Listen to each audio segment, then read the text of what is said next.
Hey, pool fans. Ryan Johnson in the booth here at the Ranger Lounge 8-ball tournament here in Sidney, Montana. We're down to the final four.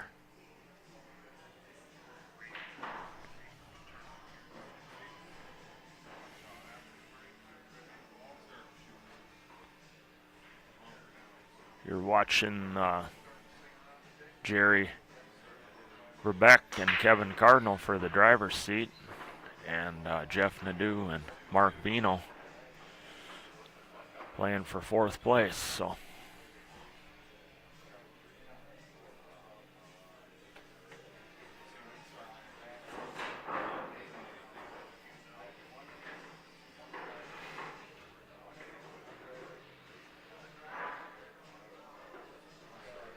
some good matchups here, 2-2 and 2-0.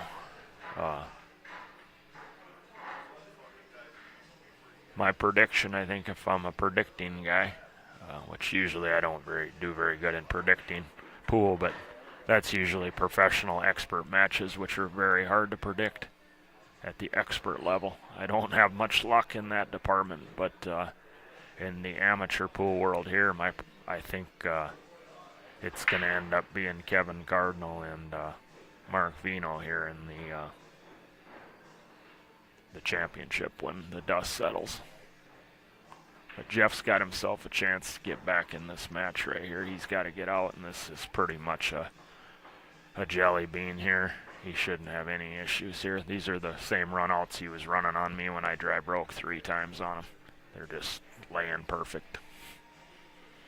So he's got to take advantage of this.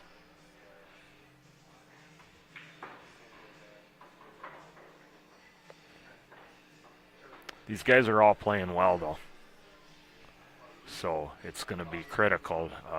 Of course, the break is going to be real critical.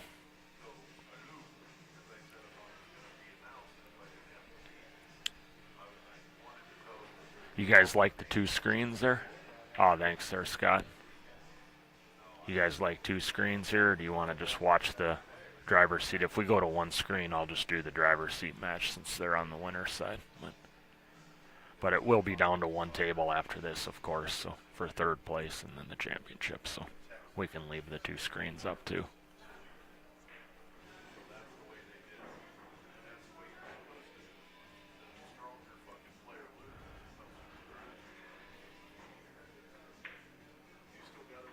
Yeah, Jeff's just not. He's not getting out now, which is. I got the short end of the straw this tournament, but I've won a lot of tournaments, so it is what it is.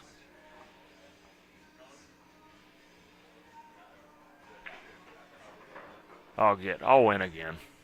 It's just inevitable. I'm playing good, so the point is I felt like I was playing very well this weekend, so it's just when you dry break and you hit the knuckle basically 3 times, and the ball doesn't go in on that one. The tracking ball, it's brutal. But on to the next one, and Mark Vino is going to punish him here. This is just Mickey Mouse here.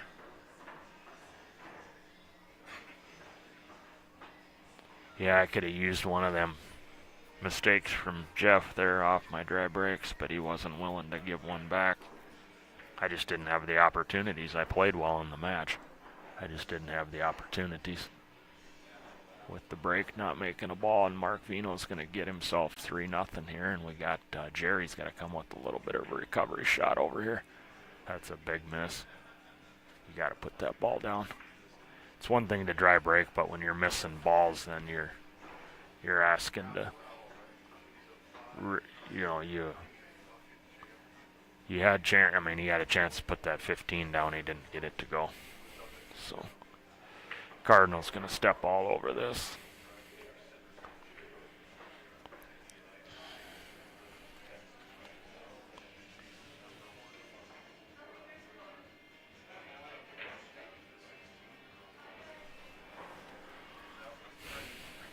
You guys enjoying the stream?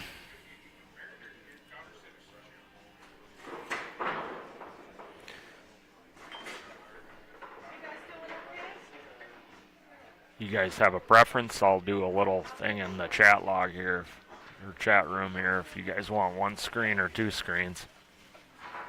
Like I said, it's going to be down to one screen after this anyway, so I'm sure there's people wanting to see both these matches here. So, but if we get a bunch of people that just want to go to one screen, I'll just do one screen. But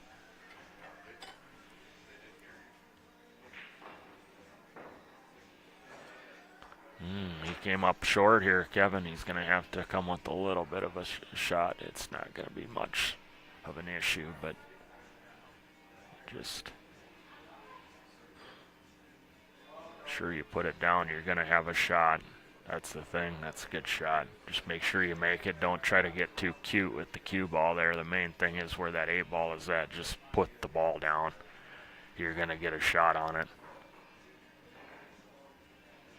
He knew he just let the thing run into it. You're going to come up with the ball, up with the pot. So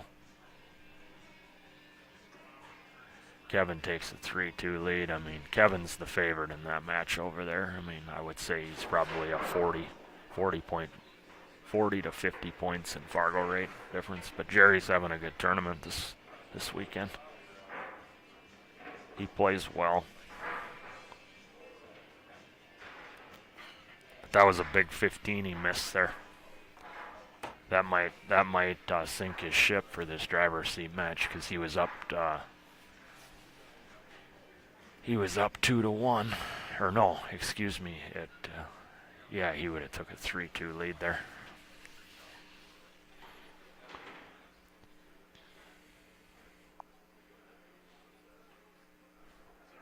Big momentum. Okay, 2 it's gonna be. Looks like Jeff took a little break to regroup. He didn't get out on that last run, and that was big.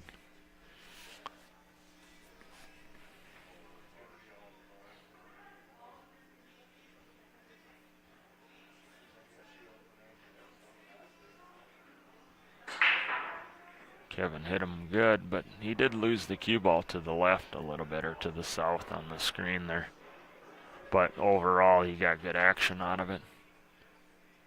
8 ball's looking very neutral. The 9 is sitting close to that stripe that's tied up, so it's pretty obviously going to be stripes here. I mean, solids aren't terrible by any stretch, but I think the 3 is in close proximity to that tied up solid also. So we'll see what he chooses here, but I kind of favor stripes a little bit here. Not by a lot, but just a little bit here. He's going to use a bridge here, shoot his duck right away.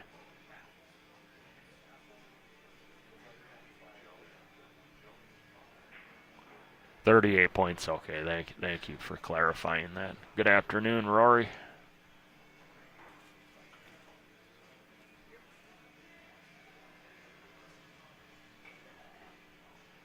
Did he get some angle here? I think he did. He'll have an automatic shot on that 10 ball. Worst case scenario, he's going to have the 15 or the 10, so that's why it was so critical to get to that break shot right on that particular sequence of shots. Well, you have the 10 and the 15 laying really nice there.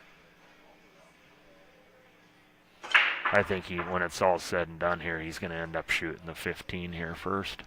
He's a little bit sharp on that 11. A little steep. Mark Vino comes up dry over there. Well, Jeff's got to get to work here, and he's got to run out.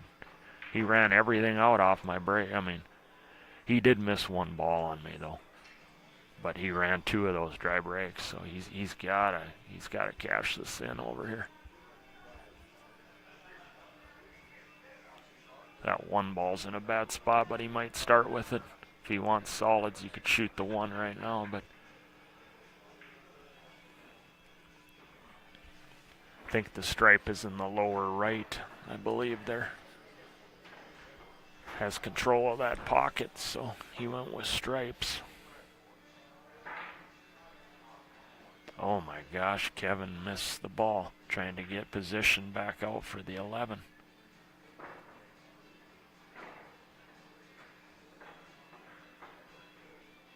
Wow.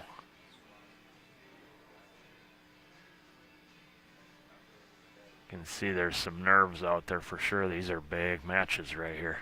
I mean, driver's seat, you get on the hill, you're guaranteed second minimum.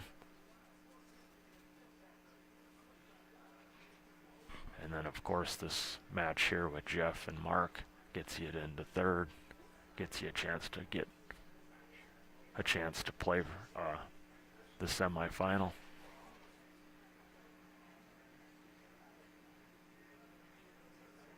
He's got to get out here.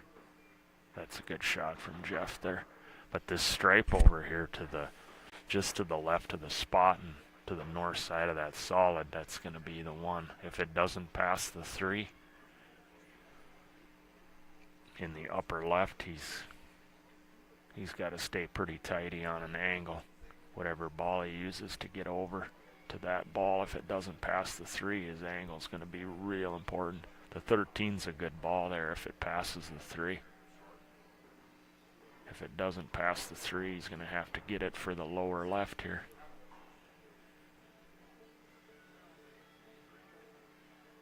He's in a good spot here, Jeff is. He's got 2 different stripes he can shoot. I definitely like taking this stripe that he's shooting right now, though. This is, I think, the correct shot.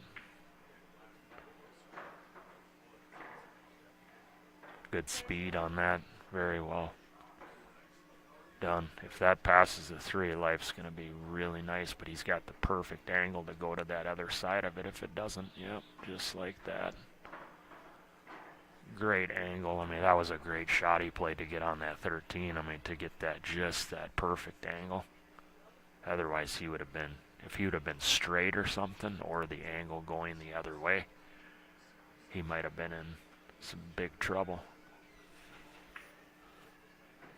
Because obviously, I don't think it passed the 3. Otherwise, I don't think he would have played it to go over there. He would have just kind of pinched the pocket and just stopped it right there and shot it out in there. It's on the rail here, but this isn't going to threaten him at all. Well, he did what he needed to do here when he put this 8 down. He's keeping in it. He did not want to be down 4-0.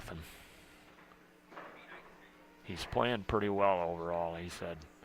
That last rack he did have an unforced error though, but this can get him back in this now. He's breaking here in rack number 5. The race is to 5 there, Jed. Alternating break. It's a house rules. They went through the rules at the rules meeting. I call it house rules. He called it modified VNEA, but in my opinion, there is no such thing as modified VNEA or modified BCA. Or you either play BCA, VNEA, or you just call it house rules. And that's basically what I call it. But they have kept intact some of the VNEA, which I'm not sure. I never asked them the reasoning why they modified some of the VNEA rules. But nonetheless, Jeff's breaking here in rack number 5. He's got to put a ball down here. If he has any one, if he's going to make any kind of a threat in this match, he's got to put a ball down here. Without it, you're pretty much going to be in big trouble. Let's see. See if that tracking ball goes in. He slopped 2 of them in. The tracking ball was going towards that corner over there, but it got kicked out. But then another ball collided and made that other ball, and then he made one in the lower left, so a successful break. 8's looking pretty neutral. The 1 and the 13, that poses a problem for the solids. The 15 and the 5 are a little tight there. They both go in a pocket currently, but he's got to come with a little bit of a starter here. The cue ball's going to get a little loose on him, so he's going to be running into that stripe, it looks like. Wow, that turned out, you could, for running into a ball, you couldn't have got a more better turnout than that, I don't think. I mean, all things considering how he hit it. I mean, I think he'll take that all day long. Because I believe he's got the 9 in the upper right. At worst case scenario. The 15 passes the lower left on here.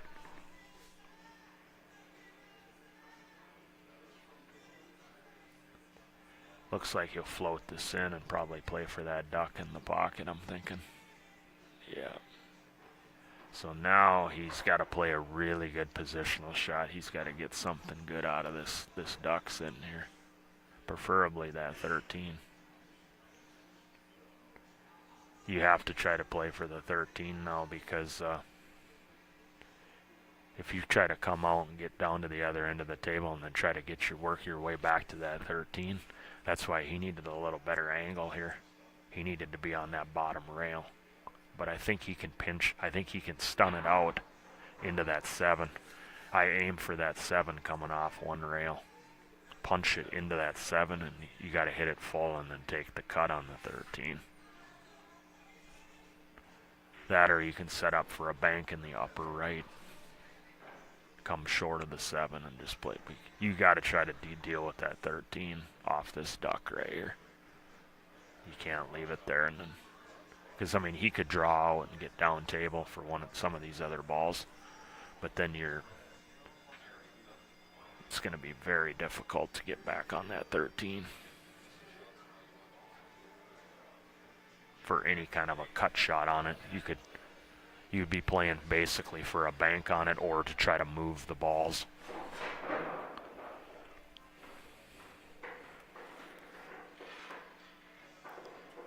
This is a tough shot to try to punch this into that 7, but he went just to try to move it, which was another good option, but he got himself stuck.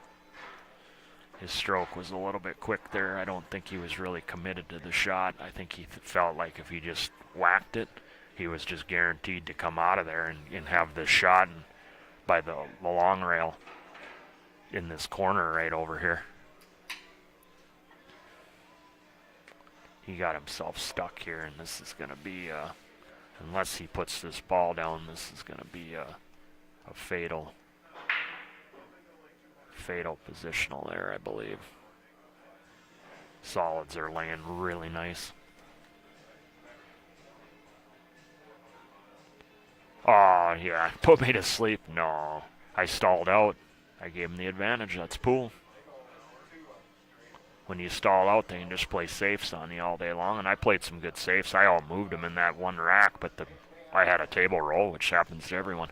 I played a total out-executed him in that one rack, and then I had the game in the bag, and the frickin' ball rolled off on me.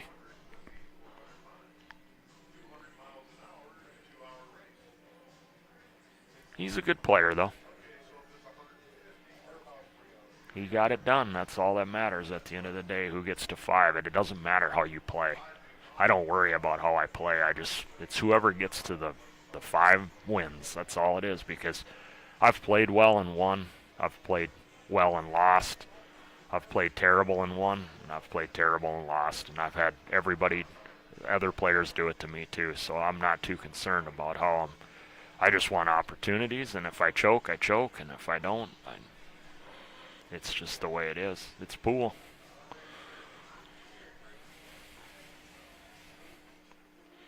Jerry's got himself a chance here. He's got to try to drive into this ball. Yeah, he's in big trouble now, but he's got a couple more swings at it. He's got a couple solids there that he can try to work with here. He's going to have to probably, I would try to do it now if you got the angle on the 3, because you'll have insurance with the 2 ball. Yeah, he's stuck now. He's just swinging away. I think he's a little shell-shocked right now, being down 4-2. He's just attacking relentlessly here, and he's just kind of swinging, and he might have this shot. He'll be able to stick him in there and lock him up pretty decent. Oh, that's terrible. Oh man, I just hate seeing that. Oh, that's hard to watch someone do that. It's hard to watch someone do something that crazy. That's just, it's so difficult watching someone do that at this point of the tournament. You're like going, what in the world are they doing?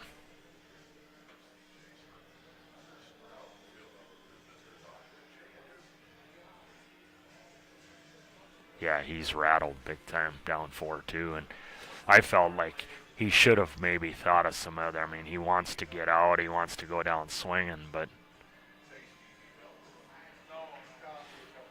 which if I don't stall on him, I think I get him all day long, because he will go for, he does some stuff that I don't know. I gave him pretty big advantages in the racks, and that made it really easy for him.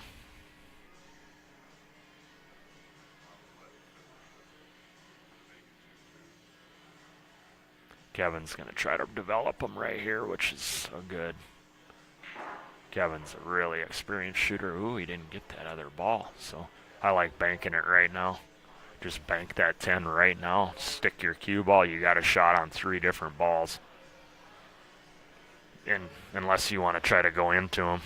But that bank to me is a hanger. Once back to the side for Kevin, and if you make it, you win the game. The 13's your key ball on the 8 ball.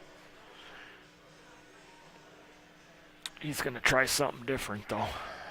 He's going into him. Nice shot.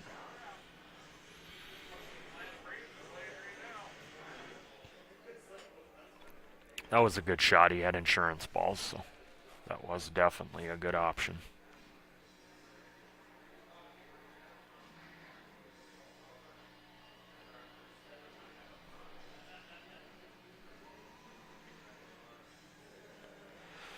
Well, Jeff's at the table down here. Let's see if he can clean this up here. It's a good shot. Got himself an angle on this ball over here. Gives him a chance to get out for the 15. He's going to have to probably bump into this 7 ball and just hold it for the 15 in the corner. I think it might pass the 5.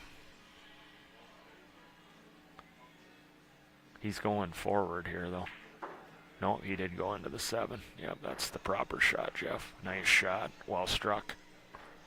Hit the center of the pocket. He's playing well overall. He really wants that one unforced error back, I bet you, but he's doing a good job here with what he's got, so. It's a little wrong angled on it. I think you can go around them balls. Go to the, I think, 3 rails around for the 8 in the lower left. You might be able to just come 1 rail across too. I can't quite tell the angle. You might be able to just float this in and come across 1 rail. Yeah, he was simple. Yeah, it laid perfect for that.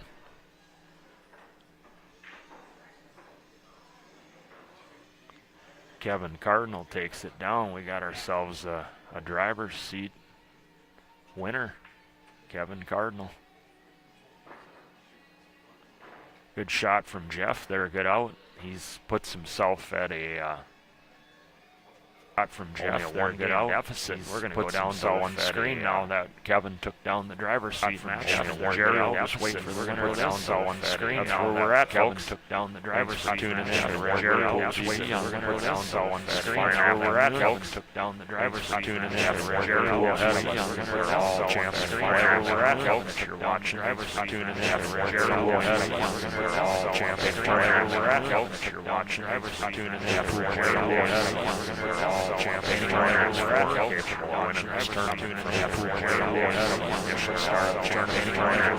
screen. Four out of 8 or 9 guys. Four out of 8 or 9 guys.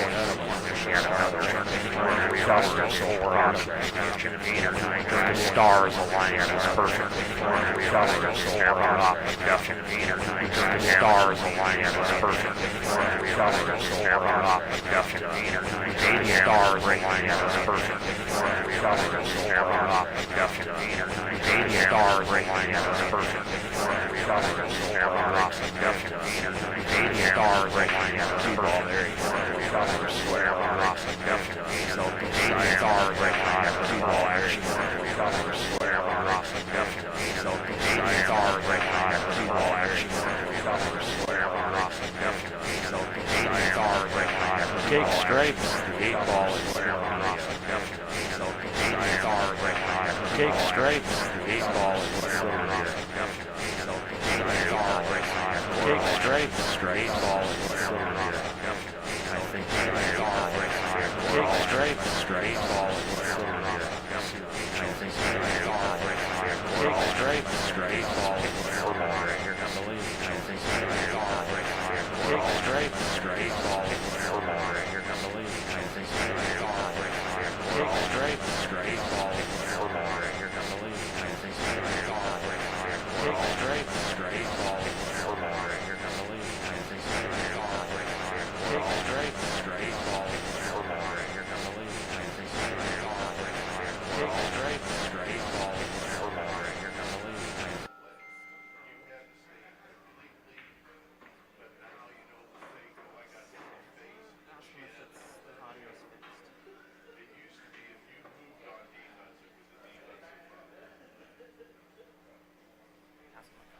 How is it now there, folks? The audio?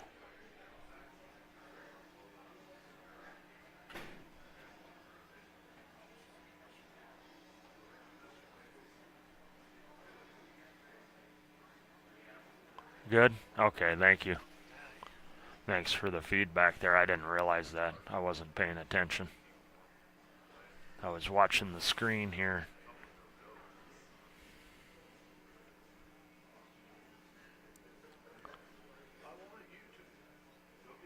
He took solids like I thought he would. He's got to come with a nice little combination here, but it lays pretty good, and then he's going to have a decent shot. Oh, he tied a ball up. He's in huge trouble now. Wow. Boy, this match has turned. He's still got a shot on the 1 ball, though, but to get that solid out of there, considering the 2 does not pass the upper left, I don't believe. Plus, he's really sharp on this 1. So he's got some serious issues here. If the 2 pass the upper left, he could maybe develop that solid right now. But I mean, he would have a perfect angle to do that. But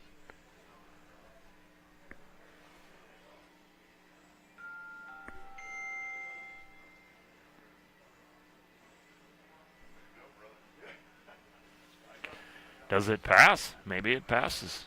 I mean, he's down on the table. He's getting down like maybe it goes. So tough to tell on the screen.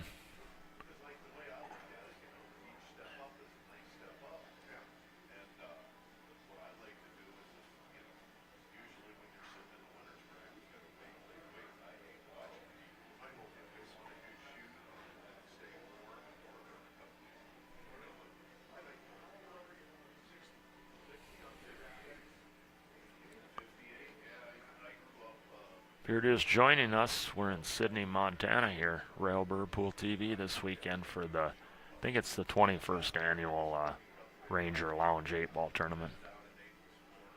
We're down to 4 players. I just ended up in 5th. So I've been here 3 years and I finished 1st, 2nd, and 5th. So I've had a pretty good run here, considering the fields are very tough. I mean, this is not an easy tournament to win, let alone be consistent year in and year out in. But I like the room. The tables play good. I just always seem to have a pretty good feeling here when I play in this particular venue. So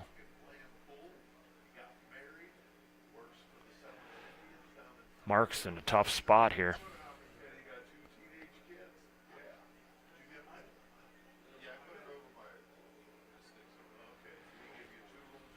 Looks like he's going to try to come around 3 rails, but I don't know if he can beat that.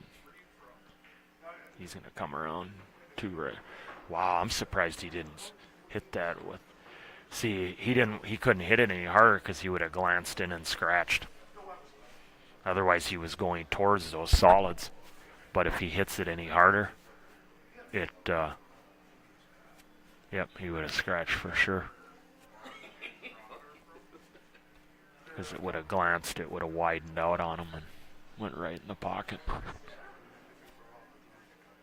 He's going to cut it in the lower left and try to wrap the ball. I think unless it goes, does it go in the corner of the upper left?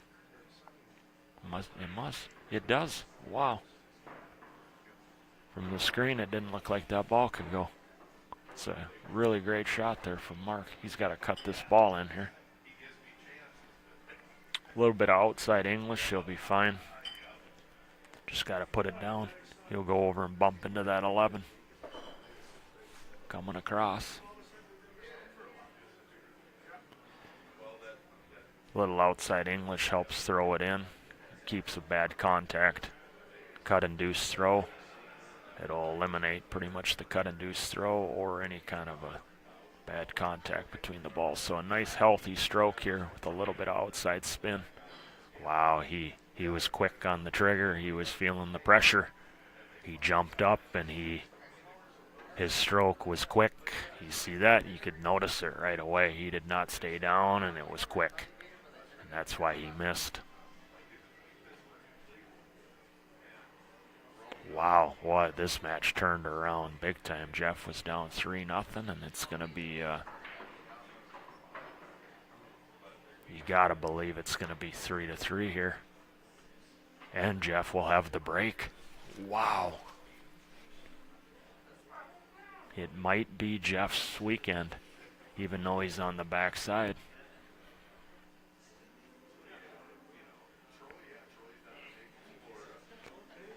I think Jeff wants a crack at Jerry again. I know I did.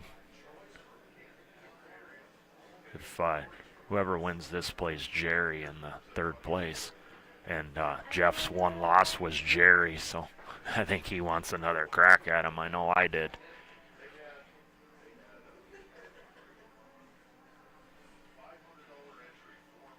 This is sitting nice. Just don't lose focus. Keep your routine the same. Just carbon copy what you do when you play your best. Keeping that alignment good. You don't want to take nothing for granted, even on something so simple like this.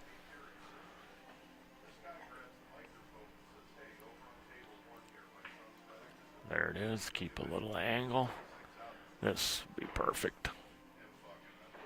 He'll punch over a little bit. He might even go to the rail. Yeah.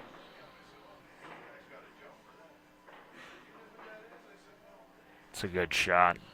Keep as full as you can get on that ball, and then you'll be able to keep off the rail here, but the 8 is pretty much hanging in the pocket, so just don't miscue here. There it is. 3-3 with Jeff to break. We got drama now.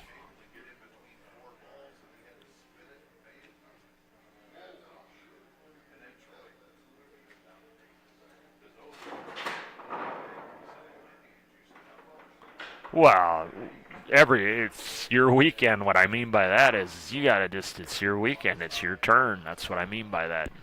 Everybody has it. I mean, I've won 5 state titles, Josh. I mean, it's your weekend, it's your weekend. I mean, you won state this year. It was your weekend. That's how it goes. You got to play well, but it's just your turn to win. That's what I mean by that. When it's your turn to win, it's your turn to win. You got to play well, but you got to make balls on the break, and you got to have guys miss balls too. And that's what I mean. The guy missed the A ball, and Jeff's playing well too on top of it. So he's got a combination of things that are going well for him right now. And I dry broke 3 times on him. So, and I've had that go for me too. But he's shooting very well, no doubt about it.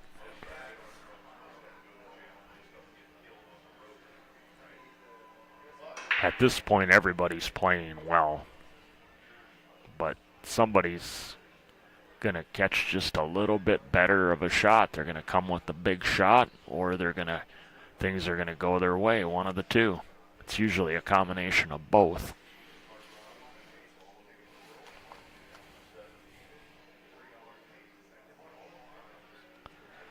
It's a dry break, but that's not going to be an easy out here for Mark. 8's all by itself over there to the right.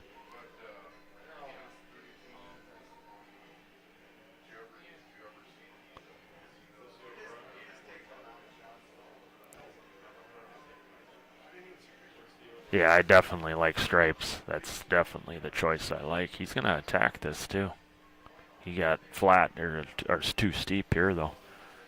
This is, he's going to be running into these balls over here, trying to develop that. This could get sketchy here. He's most likely to come up with a shot, but where all those other balls exactly go, he doesn't want to tie anything up. Most of them should go out into the clear, though, I think. But yeah, he'll take that all day long. That worked out good. Nothing bad happened to him on it. He hit it good, and he got rewarded. They all go nice now. Plus, the solids are just clumped up in one little spot, so they're not really posing any interference. The 5 at the most is posing a little bit of an interference.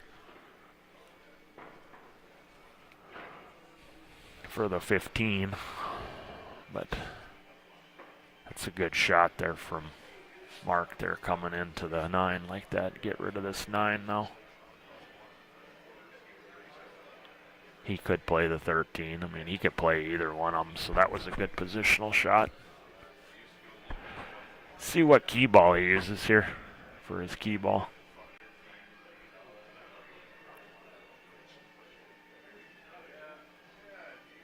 He's going to shoot the 13 first, which is fine, because where that ball is sitting in the side pocket, I was going to say that I didn't expect him to play it just like that. I thought that's strange, to be honest with you. If he had that much angle on it, he should have shot the 9 and just pinched it and then shot the 13 in the upper right. He's got the shot on the 9. He's going to have to go to a rail or two.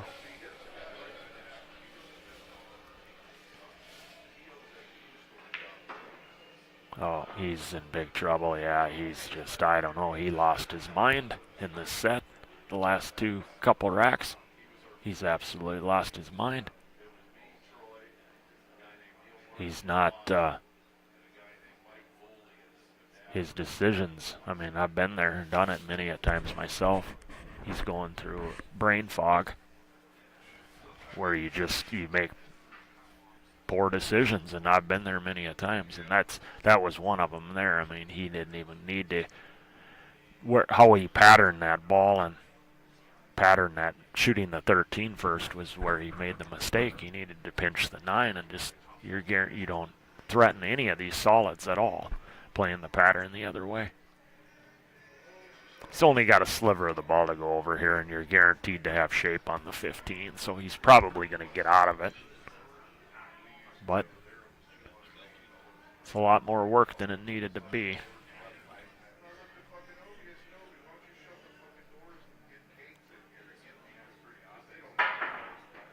Good shot. Yeah. He's very fortunate that the balls are laying in such beautiful spots there that you can get away with that.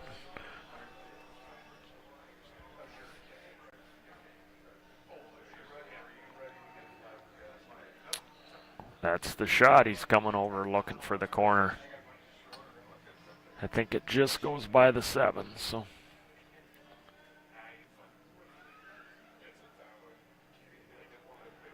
Yeah, I mean, imagine if he has to go over the full ball there on that jump instead of just the edge of the ball.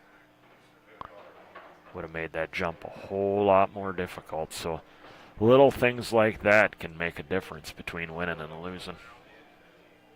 Because, I mean, that jump shot drastically goes up in difficulty if you got to clear the full ball.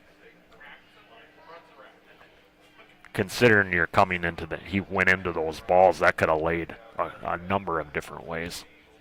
With the speed at which he hit it, there was no way he was going to come through them balls and come up with the shot with the speed at which he hit it. Good out there. He recovered out of it.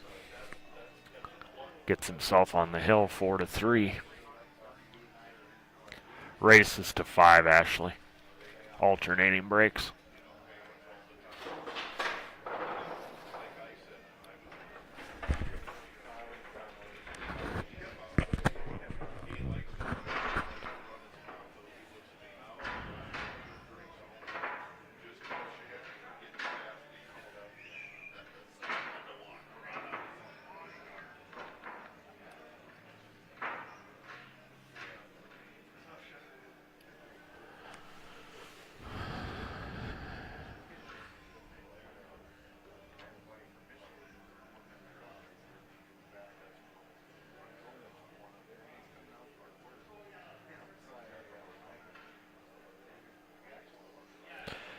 It's Mark's break.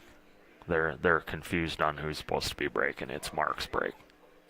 Because Jeff tied it up with the advantage and then had the break with the advantage in rack 7 there. Then Mark just won the rack, so Mark will be breaking here for the match.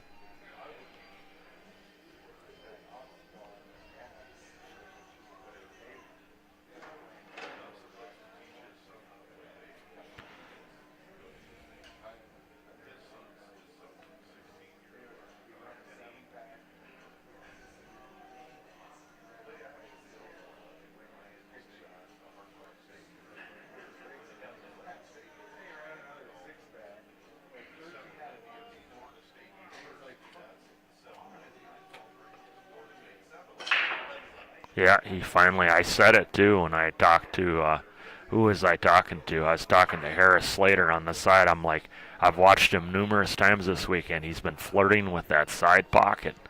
And I told Harris eventually he's going to get burned. And he finally got burned. You can't keep playing with fire and expect it. But that's what's got him here too, that big break. But he's, numerous times I've seen him lose that cue ball over towards the side this weekend.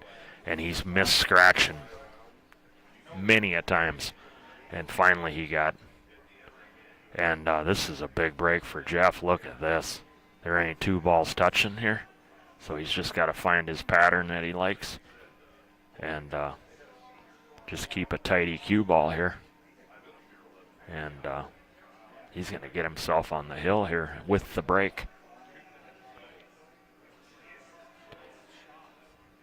He's getting the opportunity for it to be his weekend. We're going to see if he can cash it in here, though. And that's what I mean. Sometimes the table just dry breaks you and tells you you're just not going to be allowed to have an opportunity. You can hit the break perfectly. 3-4 times I've seen it happen to experts. It just tells you you just aren't going to be allowed for it to be your weekend.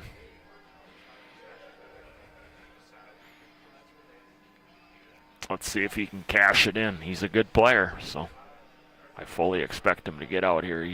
I like him taking his time here and developing his pattern. That's smart. He's got a lot of experience. This guy's beaten a lot of good players, so just find your pattern here and keep that cue ball good, and you're going to be on the hill here breaking.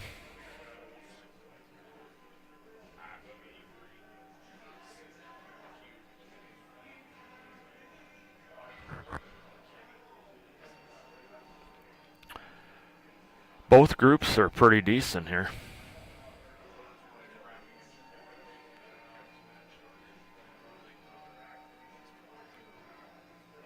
He likes stripes here. 8's sitting out good. It's really accessible where it's at for a multitude of balls. So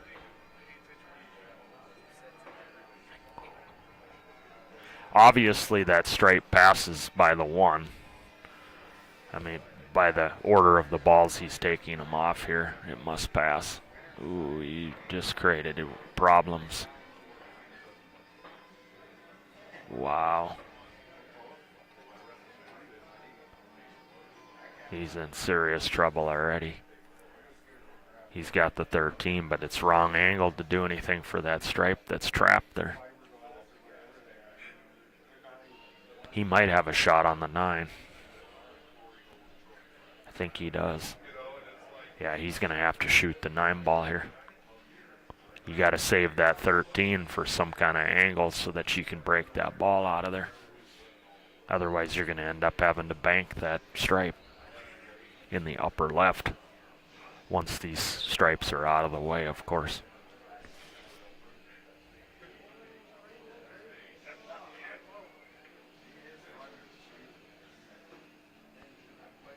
Generous pocket. He didn't play that very confidently, but it went down. He's way out in left field now. He's got to come with a big shot here on the 10. The thing about this is it's going to be hard to maintain a real good angle on that 13 to develop the stripe there. Plus, you still got to deal with the 11. The 11 does not pass the 3. So you definitely got to be on this side, or on the left-hand side of the 11, ideally to shoot it in the lower right. So he's got some work ahead of him here. But he's got a shot on the 10, so he's not completely stuck yet.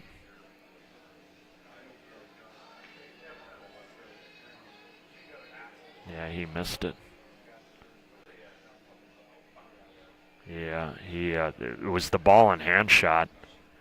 He didn't play a very good angle on that ball, and he had to run. The cue ball he had too steep of an angle on that shot, which caused him to run into the ball when he didn't have to, and then it tied up with that ball. Because if that ball did not pass the 1, he would have shot solids. He wouldn't have never took stripes.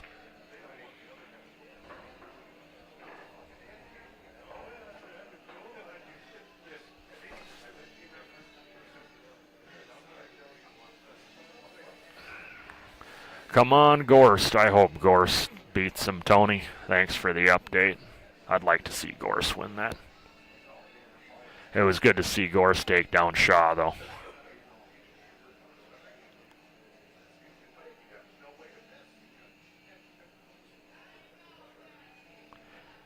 Yeah, I can't wait till the Mosconi Cup this year. Hopefully the American fans really give it to Jason Shaw. They need to come up with a way to just destroy that guy. You know, being his attitude and the way he is. I hope the fans get in his head hardcore.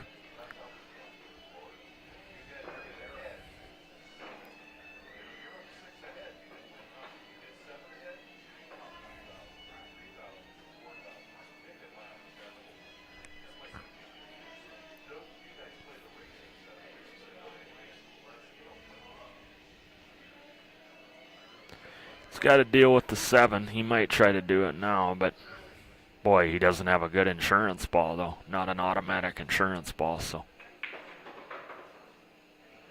And there it is. He didn't have see what I mean by automatic insurance ball?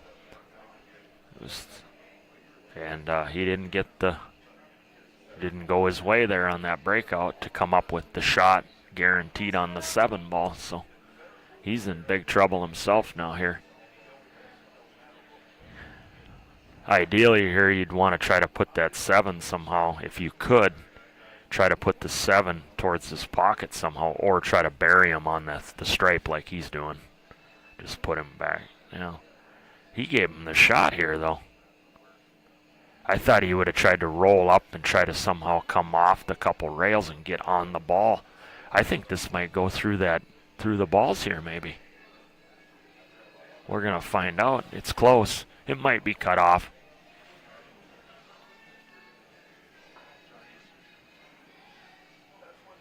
It must not go, because there's no way he would have played the cue ball to that spot if that 13 goes through those 2 stripes. I mean, he's too good of a player to overlook that. So that tells me that there's no way that ball goes through there.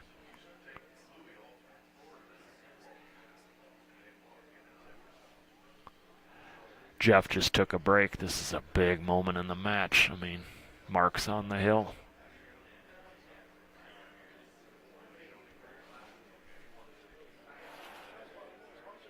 How's everyone doing out there? Welcome to the stream if you're just joining us. We're in Sydney, Montana this weekend. 21st Annual Ranger 8-Ball Tournament here. This is a great tournament. It's just, I really like this tournament. I enjoy this one here. He's got the 13 in the side. He's a great shot maker too, so I would have.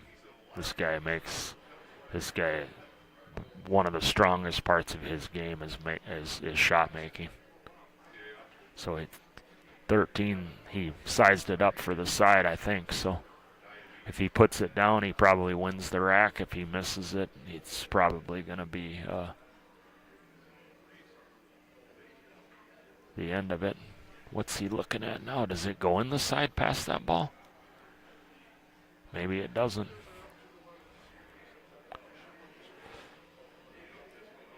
I don't know if it goes in the lower left. I think the 11 and the 3 might have it.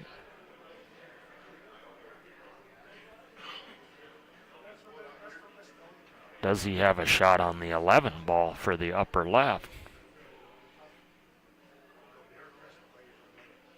He cut it in the side. That's the shot making of Jeff Nadeau that I'm talking about right there. That was a big shot right there.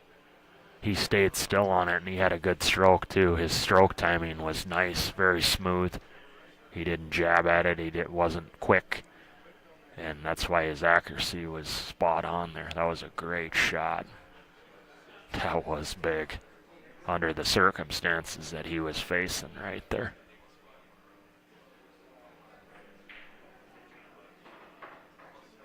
Ooh. Oh, the work's not over with. He wanted to be straight in just to the right of that ball. Now he's got to be a little bit. If he shoots this stripe that's closest to him, he can be level cued, I think. But then he's going to have to work the cue ball a little bit. And then if he shoots the other ball, he's got to come over across for the stripe in the opposite side there because of where the 3 ball's at. It might pass the 8 here down in this corner too, but we'll see how he goes about this. But I like him taking a little bit of time here and gathering his composure. Yeah, he's going to take the level cute shot, which is smart.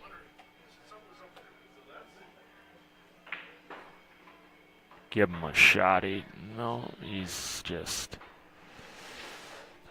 He's got a kick here. You got to hit the second rail, though. I think he's got a decent chance to put this down. But he's going to have to catch... he'll go to the short rail at the foot of the table, and he'll come back down and probably try to hit the second rail.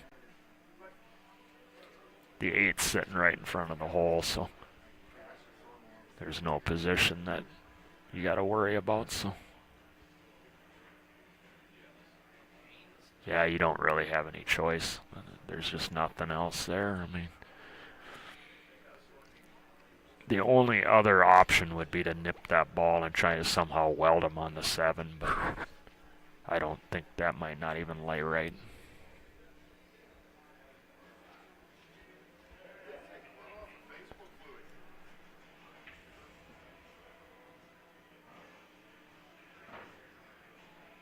Yeah, he had to work the cue ball there, and he ran into that ball. Now, if you'd have shot the elevated shot on the 3, all he would have had to do is put it down, and the cue ball would have floated 1 rail across for the shot in the side or the shot in the upper left, depending on your speed. But under pressure, a lot of times a player, and I've been guilty of this myself, you don't want to shoot any elevated shots over a ball.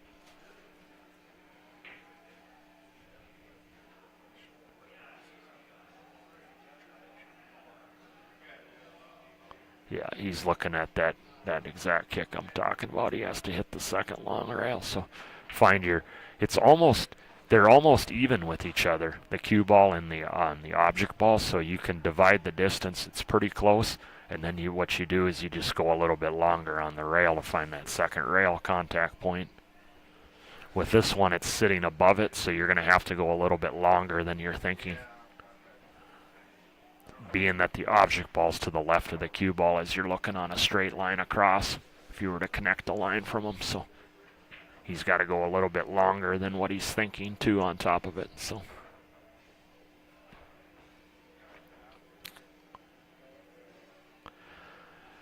Eddie's going to videotape it so there's no controversy.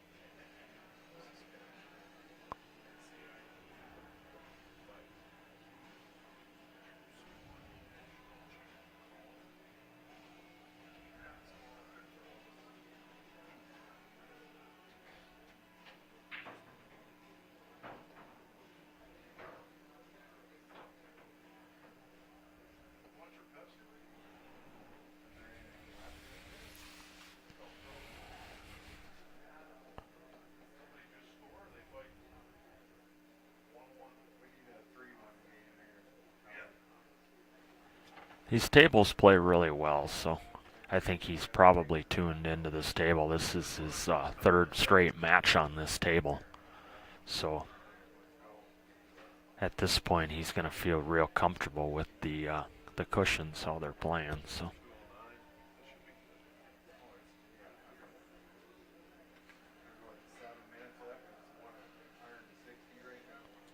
see how his timing is on this stroke here.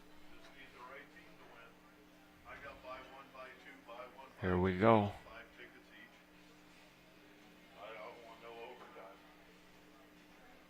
He hit it maybe perfect. Oh my gosh, he hit it directly and almost made it. And he didn't leave him. Wow. I don't know if he might have the 5 ball. The leave isn't terrible. I mean, as far as an outcome, they're looking to see. Yeah, he hit it. It was legal. It shouldn't have been. I think I seen that pretty clearly from the screen myself. Yeah, that was a legal hit, but they checked the video and confirmed it. Great attempt there from Jeff, and I figured he was going to come close. Like I said, this guy's one of the best shot makers in the state of North Dakota. He comes up with some big shots. I've played him many a times, and he can come with some big shots. You never feel like you're safe when you have him at the table, because if you have him hooked or anything like that or on a tough shot, he comes with it. He almost put it down, and Mark's in a spot here. He's going to have to shoot elevated to put this 5 down. And the safe, you can't really play safe. You could try to play safe, but Jeff's got the rail first. I think at this point you got to just try to make this 5 and then go from there. I get in these situations here, I tell myself, I mean, I don't foresee him shooting the 7, cutting it in the lower right, but that's possible. But you got to tell yourself, just put this ball down. The number one importance is make sure you make the ball, and then you just go from there. And that's what he did, but did he scratch? Oh my, he almost scratched. Is he going to play for a bank on the 7, or is he going to try to develop them? I like playing for the bank if it's available. If you can beat the 10, I'm not sure if you can beat the 10 or not.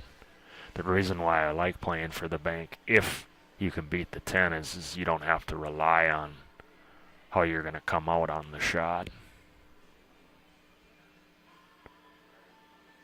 Plus, it would be a pretty standard bank as long as the 10 is not in the way there. I think the 10, it's really close. So if he can't play that bank, he's going to end up having to develop it without really any insurance at all, with no insurance ball. So is he trying to come into him now? No. He's stroking. No, he's just setting his angle up to come across on it. I'm wondering if he's going to try to come in behind it and try to kick it to the lower right, when he tries to break it out of here. come one rail across into the second rail and then come in behind it and try to clear it to the, so you have the shot to the lower right. If you go directly into it, a lot of different things could happen here. Definitely he's going to hit it with some pace, for sure. You want to give it some pace here. He could go 2 rails into it also. See what he chooses to do. It looks like he's going to go, he's going high. Is he going 2 rails? Yep, that's what he did. It's a good shot. The 2-railer was a really good way to come in there too, like that. Got himself the shot.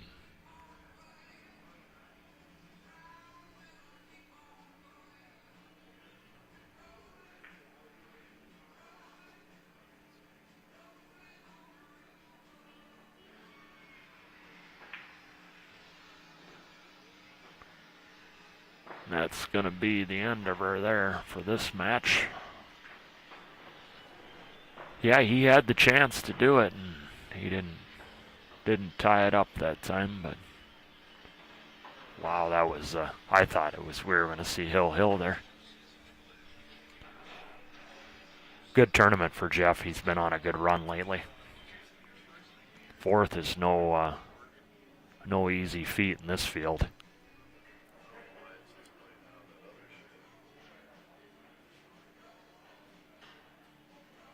For sure, and then he finished 5th, 6th there at Four Bears this year too, so he's been having some good tournament results lately. So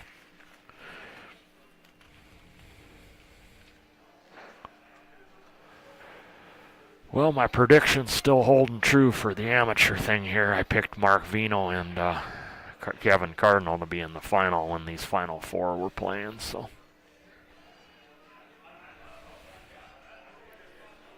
Mark Vino's definitely the favorite on Jerry, but we'll see how the break goes for him.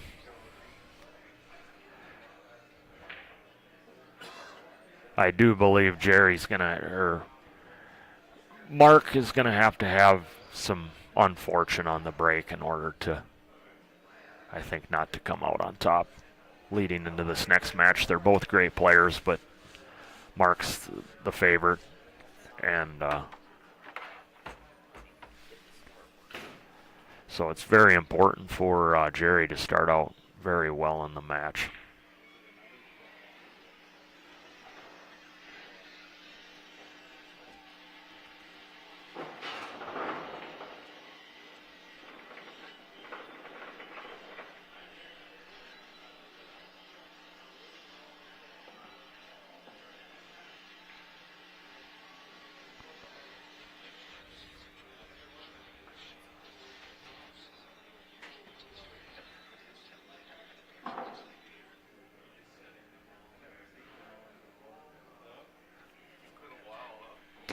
So Jerry and Mark just took a break, so they're going to be playing on table 1 here. So once Jerry comes back in, and Mark took a little bit of a timeout.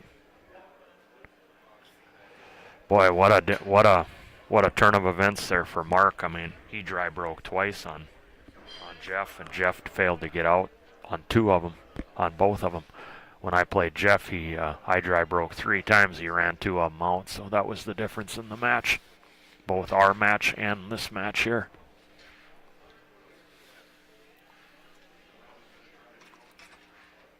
So it might just be Mark Vino's weekend. He dodged a couple bullets there is what I'm saying. I mean, he scratched on the one. And the one was a scratch, and then the other was the dry break early in the set, so.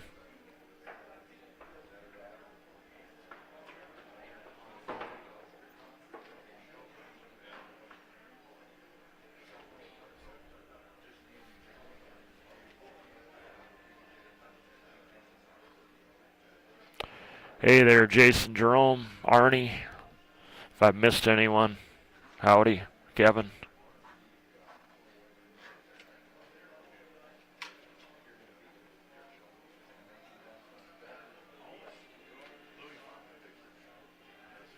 Yeah, I haven't seen you around much, Kevin, but I didn't get over to the Kenny Johnson Memorial this year.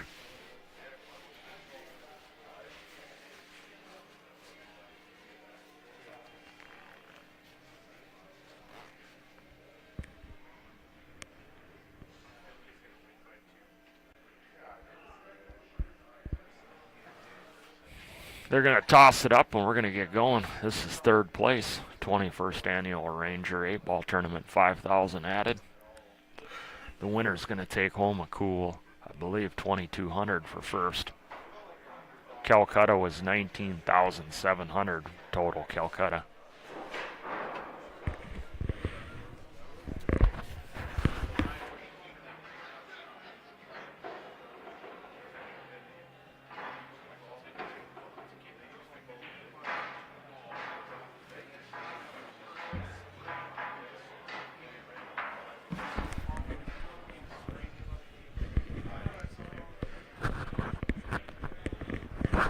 Well, Jerry gets the honors, which is big, because like I said, Mark's the favorite in this match. Jerry's having a great tournament. Jerry's a great player, but Mark is the favorite. So this is important. He wins the toss. He's got ideally, obviously, a break and run would be a good start for him. But he put the ball down.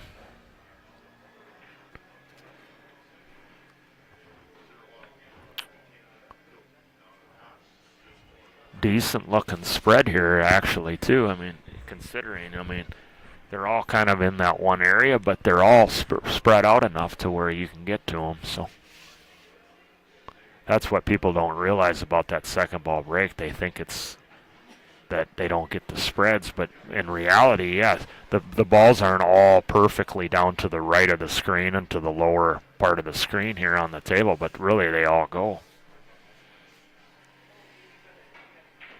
So he's going to take solids here. I think he was playing to get on the 3 here to get for a combo on the 1-6.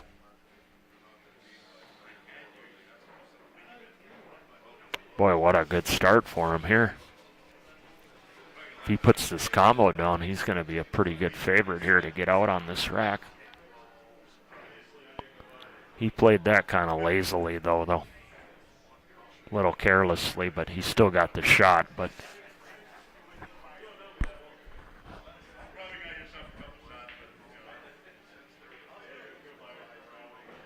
yeah, he's getting careless now. See, this is why Mark's the favorite. He plays a little careless at times, like just knocking that one in. There was no reason to knock the one in there. He didn't have to hit it that hard. You could have just bumped it over, and then he'd had a nice little transition ball sitting over here. Now he's got to play off the back rail and shoot a tough shot. Little things like that. So if Mark doesn't stall out on him, Mark's going to win this match right here. The only way Mark's not going to win this match is if he stalls out. He's got to stall out literally 3 or 4 racks, where he just gives them makes it easy on him, because Jerry's a good shooter, but he just at times he plays too careless for my liking. That was a prime example there. There was the combination. He shot a little hastily, and then for sure the 7 bumping into the 1. There was no need to put the 1 in the hole there.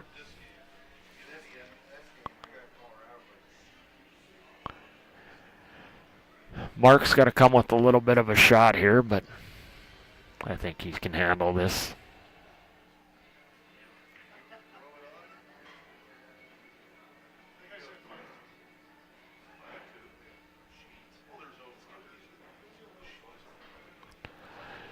Yep, if I could have gotten another crack at Jerry, this would have been huge if I could have gotten one more crack at Jerry.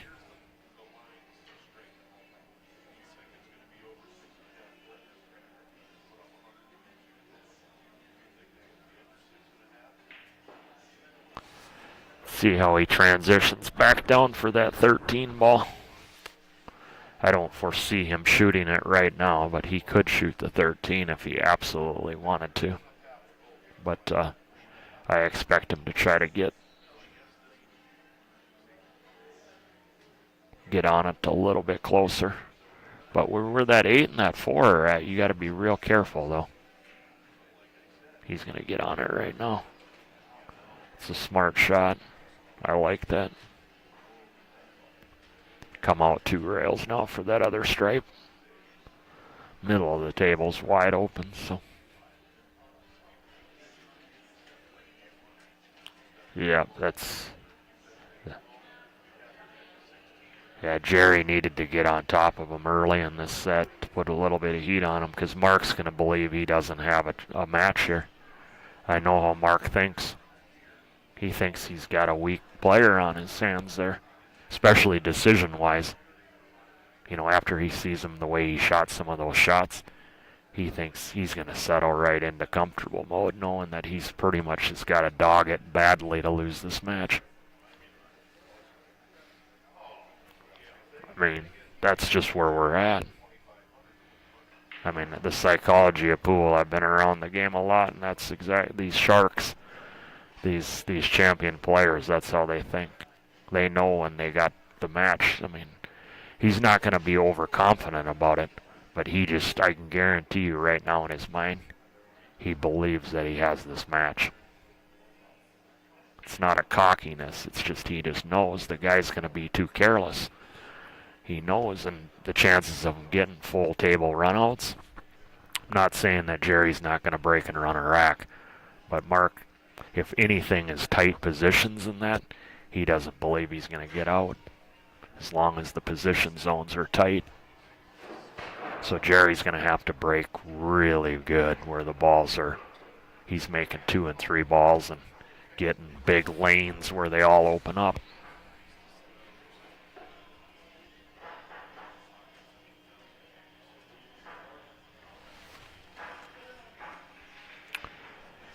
Get to see Mark. He's got to clean that break up. I mean, he doesn't want to be popping it in the side, because then you're just going to give jelly bean runouts up. So I would almost consider just going to a second ball break myself, because he's the favorite here. He doesn't have to do anything spectacular.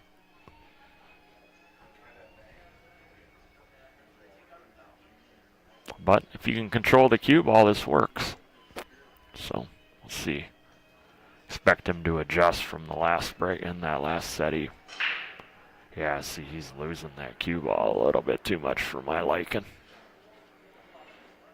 But it's flying around way too much.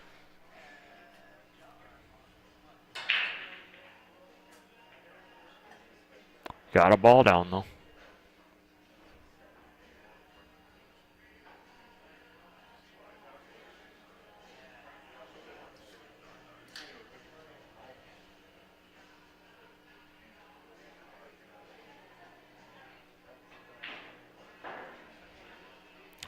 Eight ball is there, is tucked in with those solids, so he's shooting solids, which I kind of like it.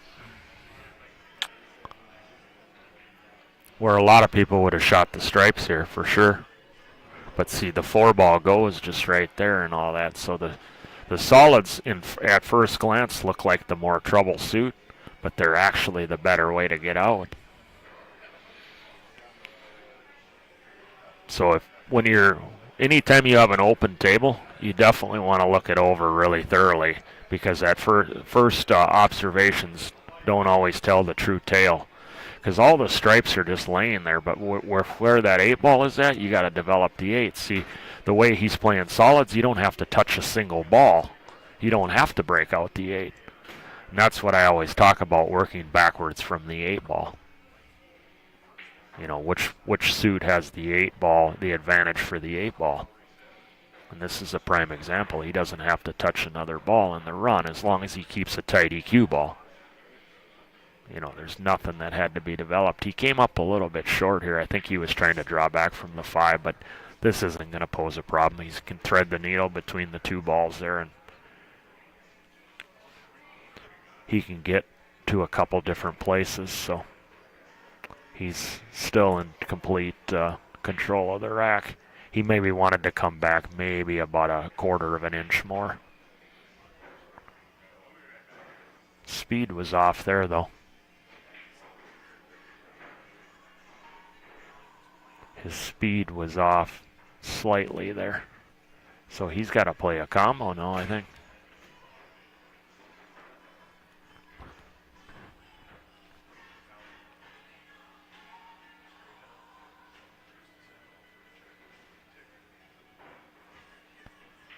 Yeah, no, he's having a good tournament though, TR. You gotta give him a good pat on the back though. I mean, he's playing well. I mean, he plays well, but Mark plays better though. But it is a race to 5 alternating breaks, so.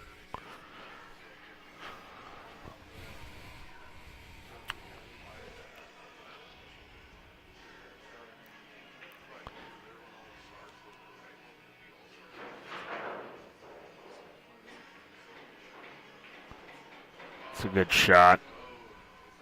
Yeah.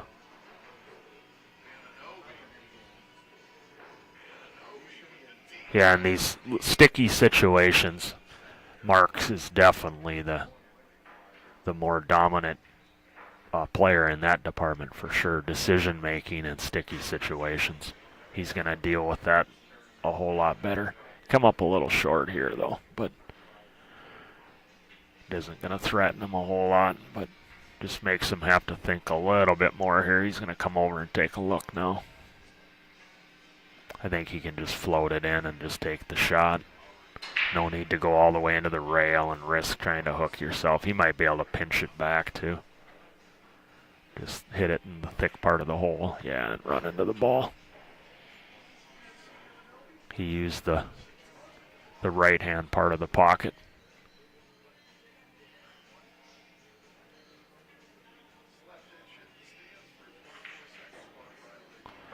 It's a 2-0 lead there for Mark.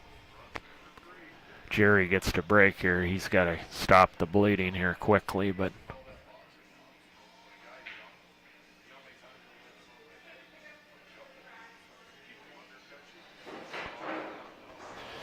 yeah, it's a good out there from Mark. He recovered nicely on that with that combo when he got a little bit short on speed on the shot. That's what I was saying. As long as Mark doesn't stall out, he's a heavy, heavy favorite.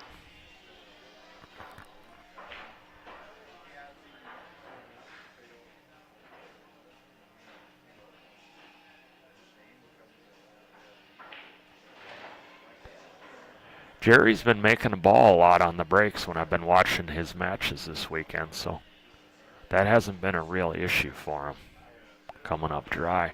It's execution after the break. And now that he put it down and he got kicked in.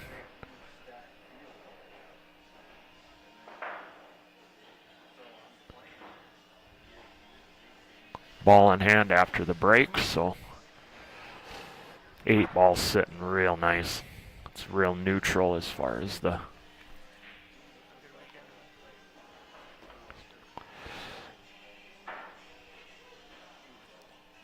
so let's see, with the little clutter down here and to the left, I think I'm liking stripes here, but it depends on if the 11 passes the upper left.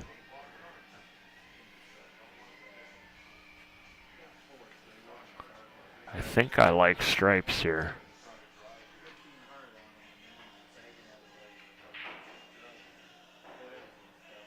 He's going to shoot the combo here. I like that. He's got his insurance ball sitting there. He's got the 10 with the insurance, so.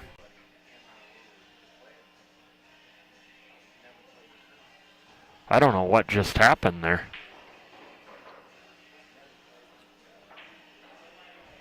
Something just happened. Did Mark foul or something? I don't know what he just did. Because he moved it with the tip of his stick, with the tip, which would have been a major blunder there. You don't want to be. I mean, the shaft is one thing. I don't know what happened there. I missed it, folks. Can someone tell me? Did he move that cue ball around with the tip of his stick? He had to have. Wow. What happened there is when he rolled the ball up the table, he had nicked another ball with a cue ball, so it's an automatic ball. Oh, okay.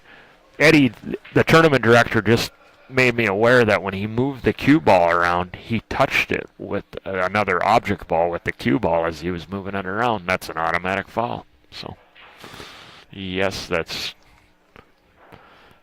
what it was. Wow, what a big mistake that was. I mean, Jerry's taking the 11. He's not going to take Mark's Commono that he was playing. Yeah, his stroke was quick there. You see how quickly he stroked that. His timing on his stroke was very quick.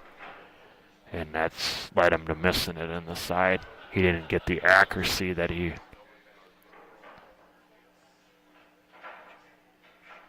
Yeah, Mark had planned to play that combo, develop these balls, and have that insurance sitting right in front of the side.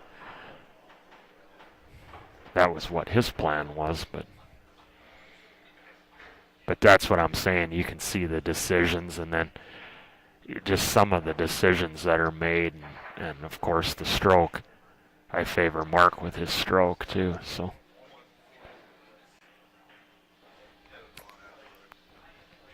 he's sitting good now.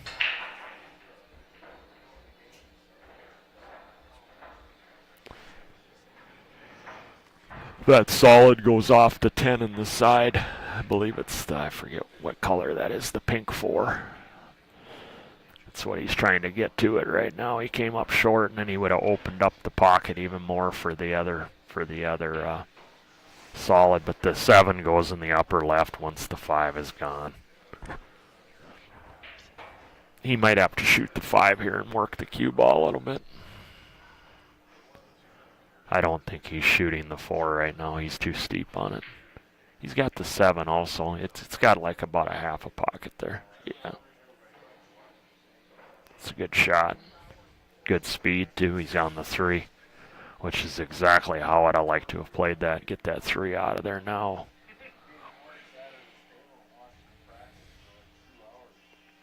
So what he'll do most likely here is play the angle on the 5, and you want to be shallow enough to where you can draw back for this 4 ball on the side. You don't want to be too steep on it. He's going to shoot the 5 first, which works. He feels like he can transition to the 4 better this way. That's a very good decision he made there. Now he can wrap it out 2 rails or come 1 rail, or we'll see how he chooses to play this. If he goes, he might not have enough angle to go 2 rails. He might just go 1 rail. Yeah. But yeah, he's thinking really good right now. Like, he gets a little bit out of position with his speed. You see this, but I mean his mind is working really good under pressure, so that means he's very comfortable right now. Got rather steep on this ball here. I think you can float this in and just tickle the 8, and you're going to be fine. So just drop it in dead weight. I think you'll just bump the 8 slightly after you hit the rail, and you'll be fine. You could draw out of it and try to draw out of it too, but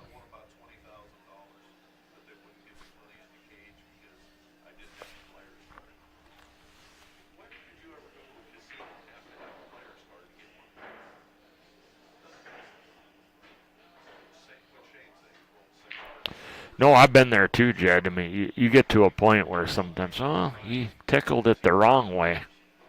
Wow. I didn't think he would hit it that hard. I thought he would just hit it dead weight. Like, just enough to just barely make that ball go in. He's got the bank, though. But no, I've been that to the point, and it's sometimes hard in a tournament. You get to a point where your intensity level just kind of goes away. And then, like you said, you're just content. Oh, I had a good tournament. And you really lose that fight in you. That ultimate fight that you need to be able to win the tournament. But I mean, there's no shame in his performance here. I mean, 3rd is going to be a heck of a finish in this tournament. So that's a great bank. No, he missed it.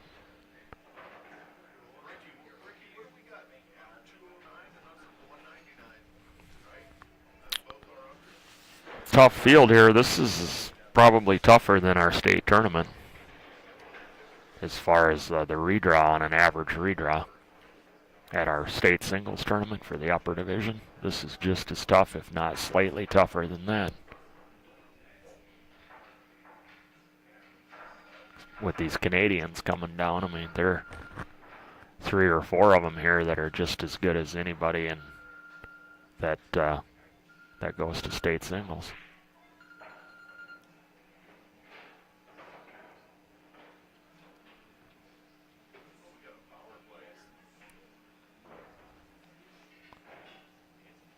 Wow, he just let him have the shot. He's worried about going off the 10 and scratching though. Let's see if he can avoid that. Yeah, it's laying bad.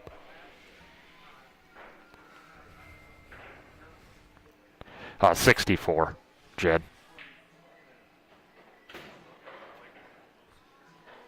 Well, Kevin Cardinal, Warren, has got the driver's seat, and Mark is playing to get into the final. Nice shot.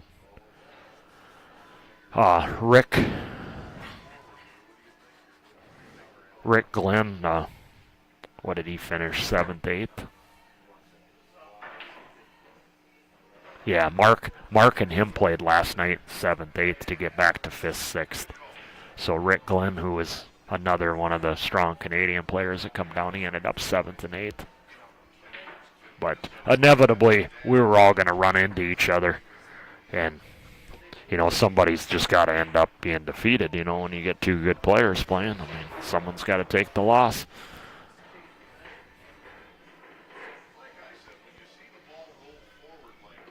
Commanding 3-0 lead with the break. We got Kevin Cardinal waiting the winner here. Kevin's playing good. That's going to be quite a final, I think. But Mark doesn't want to get complacent here, which I don't think he will. He's just got to keep doing what he's doing, taking advantage of what he gets.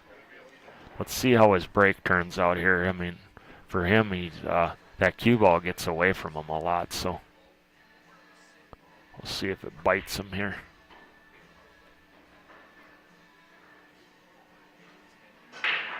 Yeah, see, it went over to the left again, but fortunately for him, it didn't go towards the side.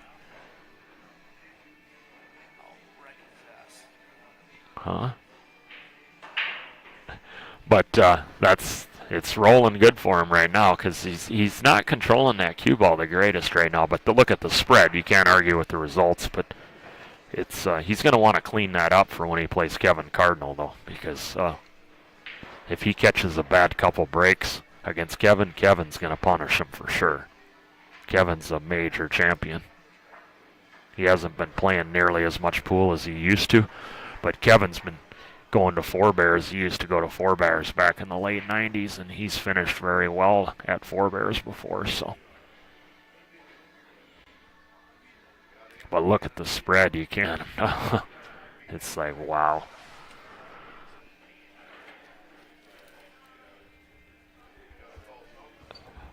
I like him looking this over and not just willy-nilly getting down shooting carelessly, though. Just because you want to shoot quick and be like, ooh, I can shoot 100 miles an hour. He's still taking, respecting these shots and trying to find where he wants to be here.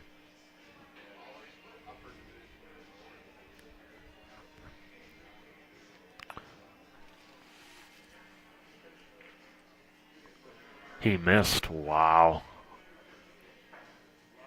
That's very unexpected there.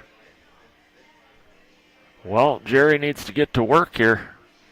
The ticky might be available there on the 2 if it doesn't pass.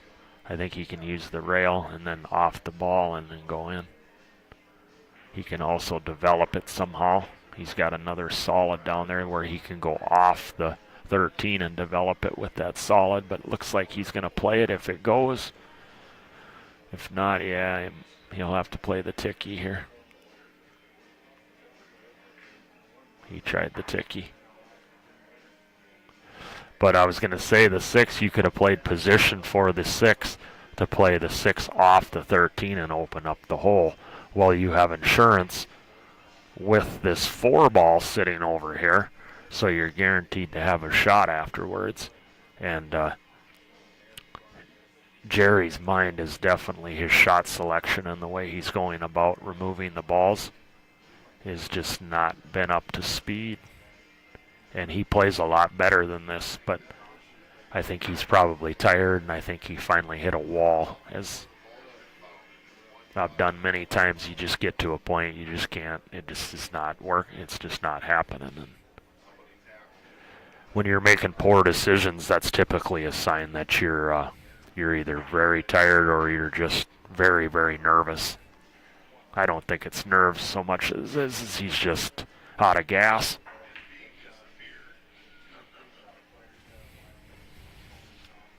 We've been playing since Friday night, so I don't know how much sleep he's been getting each night. I've been getting good sleep for the most part, so. Well, Mark's got to deal with this 13. He doesn't have a good opener to start with here.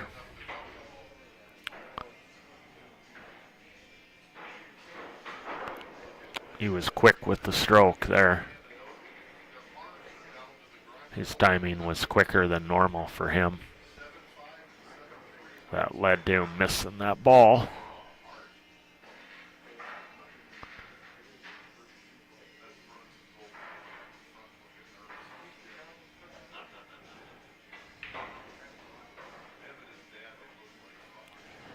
I think the pink can go. I think the pink 4 can go.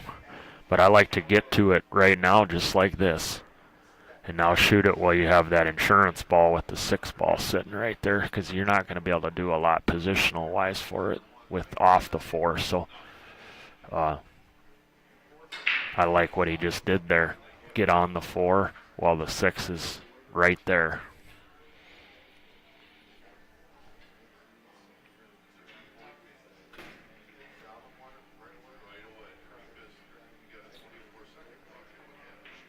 He's looking to see, oh, it goes on a 5-inch pocket. You can twist this in slightly. Hit the full, make sure you, obviously you don't want to hit the 13, obviously, so you might have to catch it a little more full. But you can use just like maybe a quarter tip of spin, of side spin, and you can throw it right in. But you want to combine it with a little bit of draw so you don't get stuck. Yeah, in fact, he just jammed it in, which was there too. He didn't have to throw it in, he jammed it in. No, that's a legal hit. The 13 didn't even move. They're checking it on the camera, but the 13 didn't move. Well, Jerry's going to get on the board here, I think. This is really nothing left to this. It's just keep your focus and don't get careless. Keep your bridge hand solid and your stroke solid. I'm surprised he played for the 3 just in the side here and not work the cue ball out a little bit. But, I mean, he should make this ball, but I don't like shooting this shot. I mean, into the side like that, and then he missed it. You know, he just didn't get the cue. He could have got the cue ball out for the 1, which would have been easier. Then you can shoot the 3. I mean, yeah, he's just not... I mean, if he shot this poorly against me last night, he would have been dead in the water. But, I mean, I did open up most of the tables on him, though, and just let him have jelly beans. Where you just literally couldn't. You were guaranteed, and then he was able to play 2-way shots. And so, but in this match here, he's showing me, like, wow. I mean, I wish I could be playing this dude right now. Oh, my goodness. But third, he's going to... that's commendable, though, here. So, go shake his hand after the match and congratulate him on a great tournament. He seems like a pretty nice guy, too, so. Just this set ain't working, happening for him.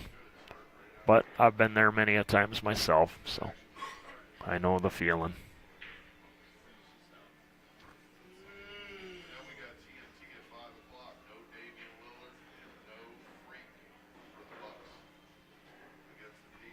Yeah, we're going to have an all-Canadian final coming up barring some major turnaround in this match.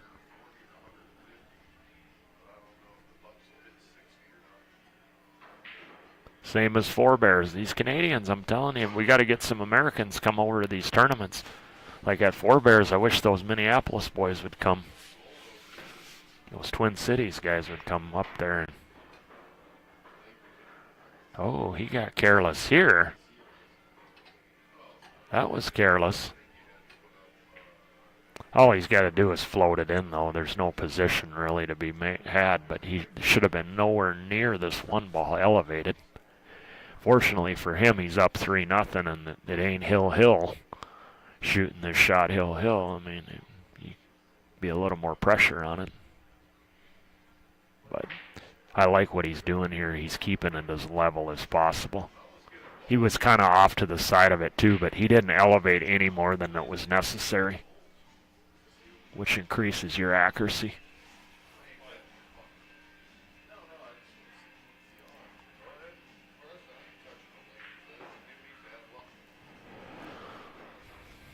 Good shot on the 8 there, nice and smooth.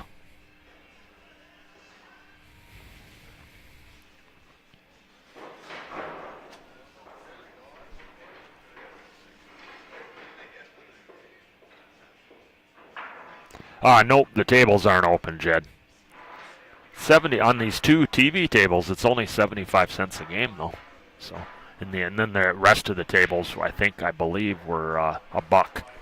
So it's kind of unique at this tournament. You get 2 of them that are 75, and then the other 6 are $1. So I'm not sure really the reasoning for that, but nonetheless, 75 cents or a buck in this day and age is actually still pretty reasonable.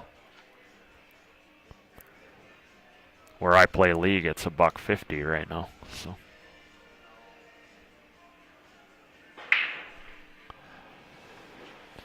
Well, he dry broke. 8 sitting real nice. It's very neutral for both groups. That's always the first thing I look at when I go to the table. That's how I look at a table over, and then I go to what gets me to the 8 the best, working backwards. And then I'll take into other factors like start opening shots. Obviously, starting shots, clusters, and things of that nature can affect a little bit of that depending on the exact placement of the balls. But I always like to establish where the 8 ball's at and work backwards. Which suit gets me all the way out. Because as I stated earlier, a lot of times if you look quick and just get down and start shooting, you overlook the fact that the one group up front looks like the better group because you can get the first 4 balls. But the problem is on the back end of the run out, it doesn't get you high percentage to getting all the way out. So you want to look at the group that gets you all the way out the best. And I find the best technique for that is to work backwards from the 8 ball back, establishing key balls and balls that are going to get you most likely to the 8. But the 8's in a very friendly place right now.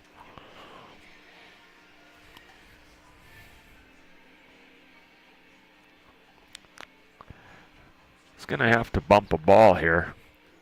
He didn't want to have to do this, but with where the 9 ball was at, it didn't pose any real issue for him. He might have to play the 10 for the same pocket here. And then he'll shoot that pink stripe and then come into the line of the 11 here for the upper left. He went a little bit far. He's ran out of position because that pink does not pass now. That's an awful sharp cut now in the back corner here. He can bank the 10 on the side, which I think ultimately is probably what he's going to do, because if you look at it, this is basically the game-winning shot now if you shoot the 10. If you put the 10 down in the side where he pointed, you pretty much will win the rack. If you try back cutting it, you got to go all the way around and you invite all kinds of balls running into balls and that. So here it is. Put this ball down and you're going to be in the final most likely. Nope. With that speed now, see how it went long? He had to use a little more speed. And then it would have grabbed the rail. The rail would have compressed the rail a little bit and it would have ended up coming short. So he needed to use a little more pace on that. If he was going to use that speed, he had to adjust his aiming point on the rail a little bit shorter so that when it went long, then it would have went in the hole. But for where he hit the rail, he needed to use more speed with that shot. Well, Jerry's got a chance to stay in the match here. I mean, he's had some opportunities in this set. I mean, he had some poor decision making as far as patterning and execution early in the set. I mean, it's not like he's been completely run off the table with EROs. So, be nice to see him get one on the board. I don't like to see anybody shut out.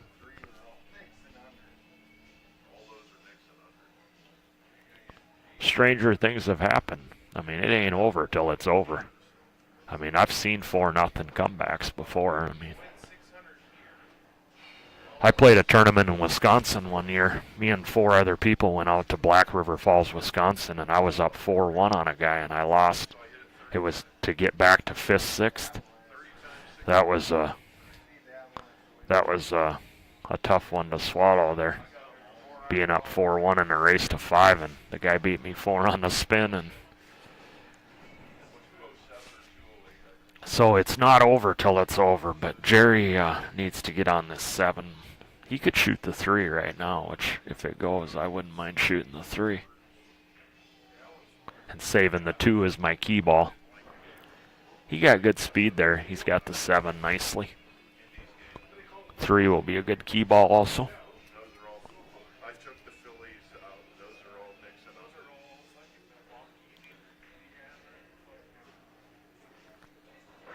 Good shot. Now he's got to come into the line here. It's going to have to come back a little bit. You don't want to have a bunch of angle on it. Yep, there you go.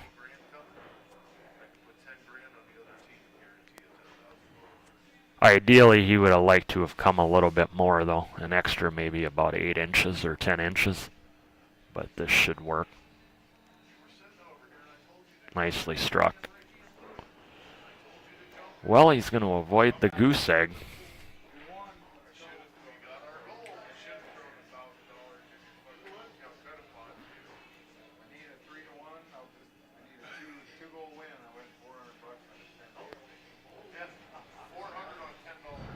Let's see if Jerry can force him to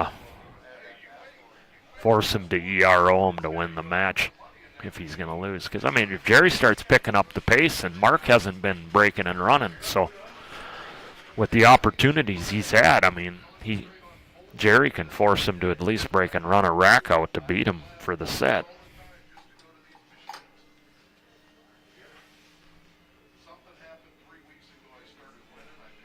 If you're just joining us, welcome to Railbird Pool TV here on Facebook, or if you're on YouTube. You got both platforms going. This is 3rd place at the 21st Annual Sydney Ranger Lounge 8-ball tournament.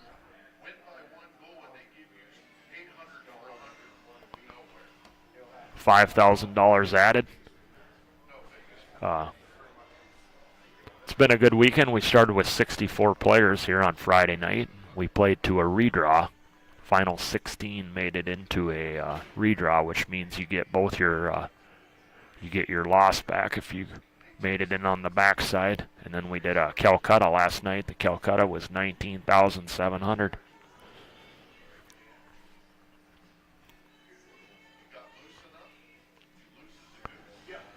So we're getting down to the serious business end of this tournament. In fact, I'm going to go get a payout sheet for you guys and then the sponsorship sheet so I can go through the sponsors here of the 5,000 added. We can't, this wouldn't be possible without the great sponsorship. So I will be right back, folks.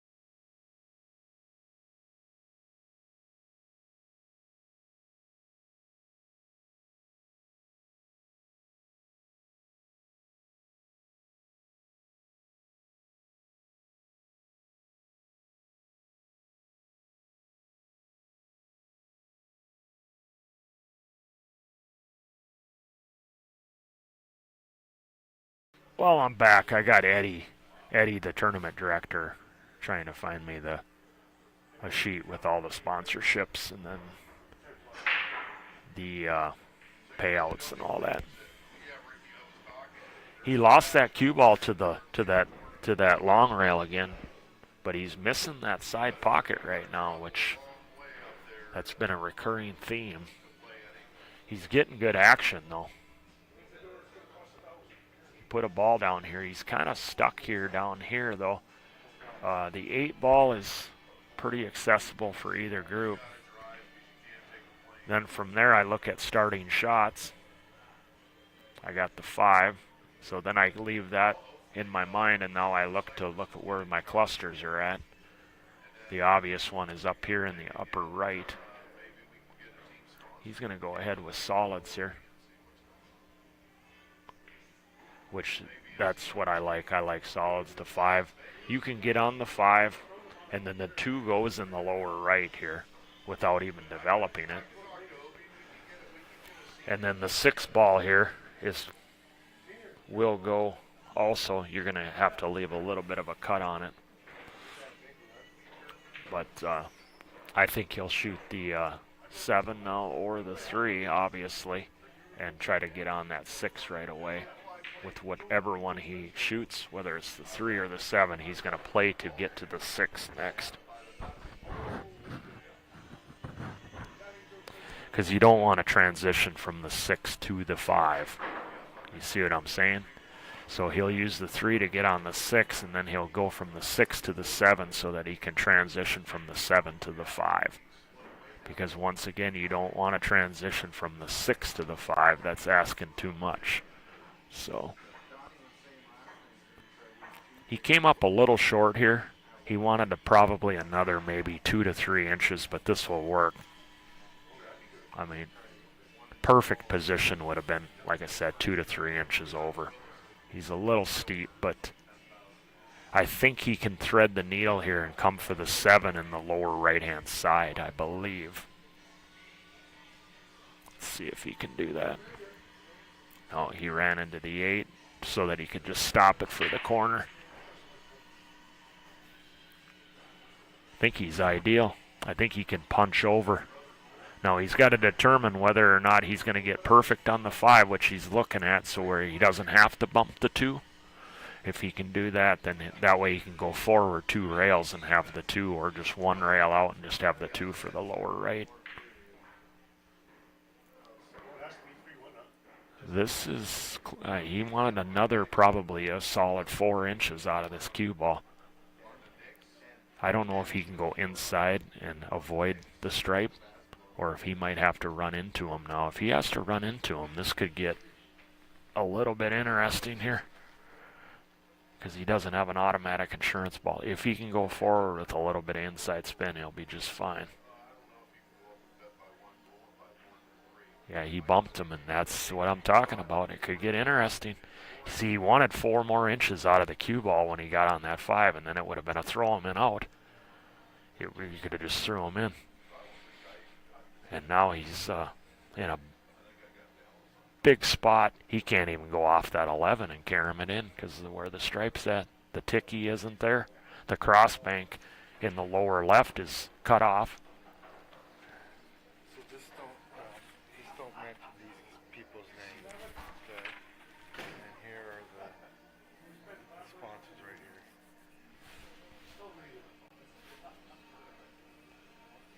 here. Eddie.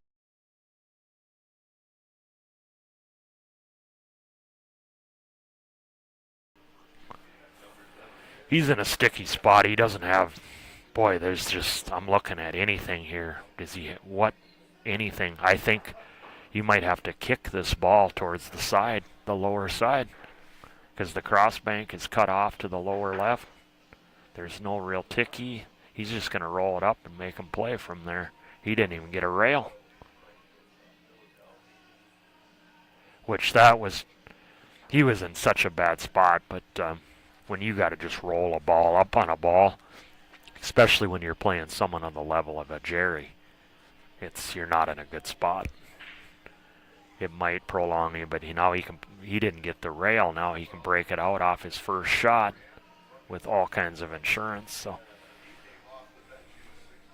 Jerry's got a chance to get, and he'll be breaking in the next rack.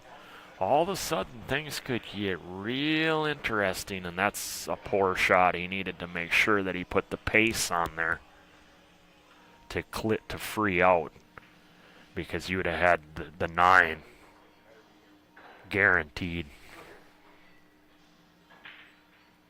And you can say, well, if he would have caught it a little bit better for that speed, he would have been fine.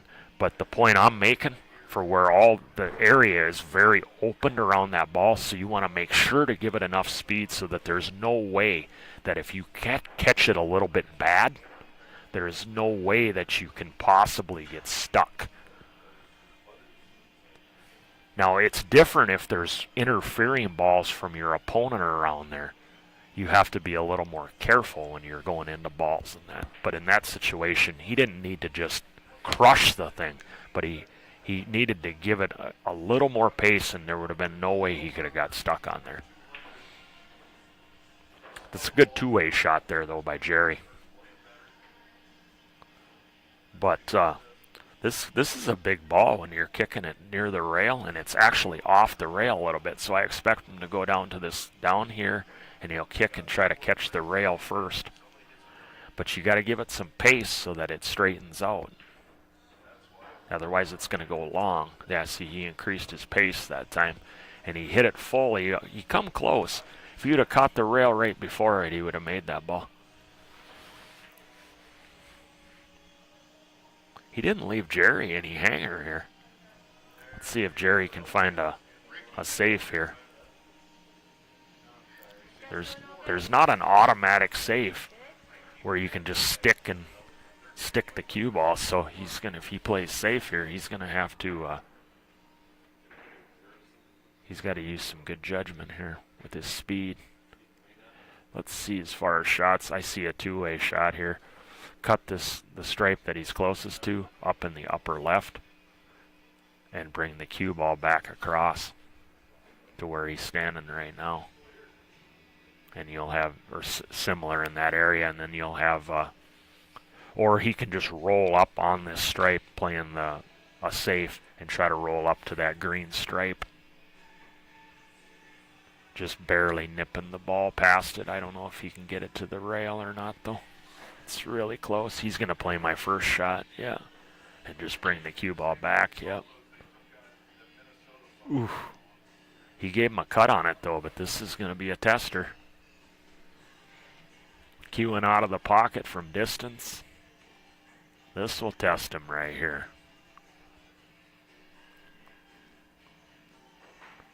You want to find a comfortable bridge here. If you're not comfortable when you get down on the ball here, make sure you get back up. So you got to be set really good. And what I suggest is using a short backswing here. Keep your stroke compact, and then you keep your head still. What a shot. But he's not going to get the shot. That was going to be the issue with it, but that was a great pot, though. He struck that thing beautifully. Good fundamentals, too. He stayed down. His head stayed still.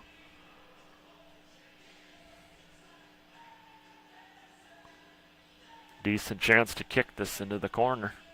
It's near the rail again. Anytime the ball's near the rail, especially if it's slightly off the rail, it's a lot easier to gauge hitting the ball. It becomes a much bigger target.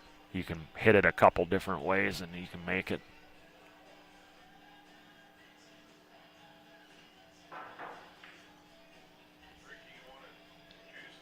He's not leaving him anything just automatic with these kicks and these shots. Look at this. I mean, it's not just he doesn't just have a cinch starting shot again.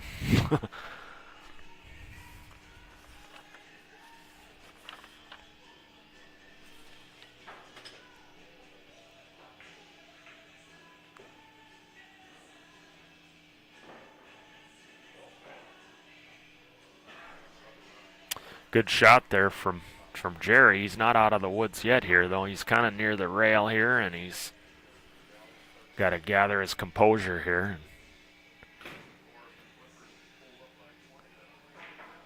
Yeah, he's quick on his stroke right now, which means he's feeling a lot of pressure. That's typically the first thing when you're feeling a lot of nerves. Your stroke tends to, your speed of your timing tends to go up on pressured shots. It's a sign of that. When I've watched Poole over the years in person, you see it commonly in tournaments, but he's going to get through it though.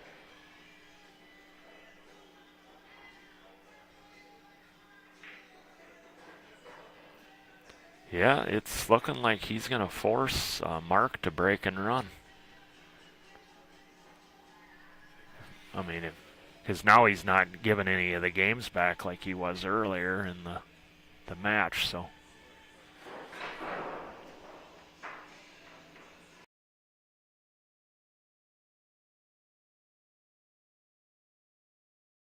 It's for the tournament, if anyone's interested. The winner is going to take home $2,250. Second place is $1,220. Third place is $750. And fourth was $540. Fifth, sixth, where I finished, was $400. Seventh, eighth is $300. Ninth through 12th was $200. And then 13th through 16th was $150. So this is approximately $470 match right here. Plus, we got Calcutta payouts.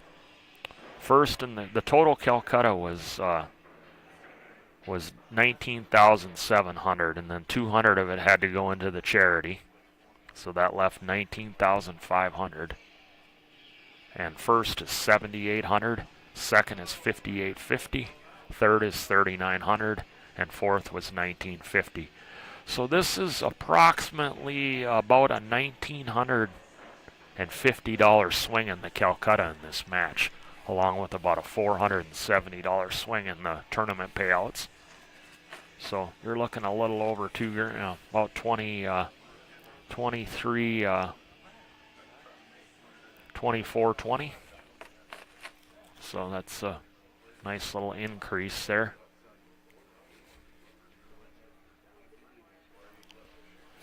Wow, Jerry's at the table here. Eight's pretty accessible. I mean, it's a little covered there by some of the solids there in the upper left, but it goes nicely in the lower left here. And look at these stripes. It's not looking too bad here. I mean, he's got a decent chance here. I mean, there's not really any issues here. He's got to play good angle and good speed, though. He can't, and then this is, I didn't much care for that, but he might have he's got the 15, though. He might have to take the 10. If I can shoot the 10, I slide down for that stripe on the bottom rail, because getting back on the 10 could be a problem, because I don't think it passes the 2, but it goes off the 2 in the side. But I like taking it now and just getting on the stripe on the bottom rail. Just like that. Oh, he missed it. He would have been out. Same pocket. He would have been out. That could be the final nail in the tournament for Jerry here. These solids are looking real good.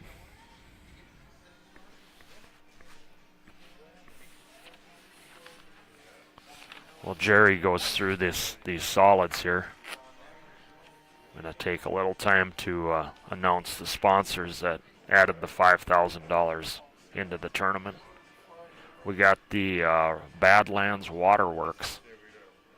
These are local businesses in Sydney. Badlands Waterworks. We got ML Contracting. We got Golden Root Gaming. Dazzler's Car Wash. KNL. And then Richland Pump and Supply. We got Metz Fuel, Western Tire, Eddie's Pool Hall, and then the local Budweiser branch here in town. So that's our sponsors that made the 5,000 added possible. So a big thanks to all of them.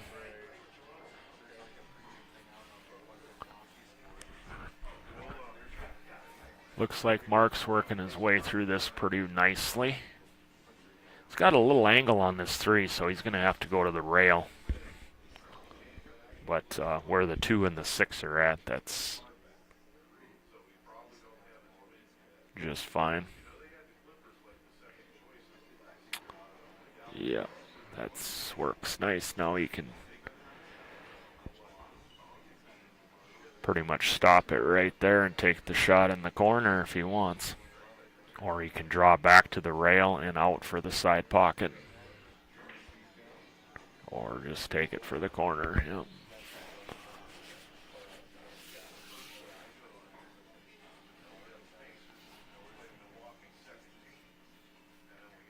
Good tournament overall from Jerry, though, so good job for him. He'll be back. He got a little on the 50 here, but this is no issue. A little bit outside English, a little running English. Give it a nice healthy stroke. And just wrap out of the corner 2 rails. That way you don't get a funny contact between the balls, like a chalk mark or something on the balls. It looks like he's going to draw out of it, which is another way to do it too. But yeah, nonetheless, he stroked it really good, not just tried to float it in. You never want to float those balls in. That's when you get a skid. You invite a skid. So congrats to Mark, and congrats, a big applause for Jerry for a big 3rd place finish here. That's a tough field here. And he takes home once again. Jerry finishes with 750, and then for the Calcutta, he ends up with 3,900.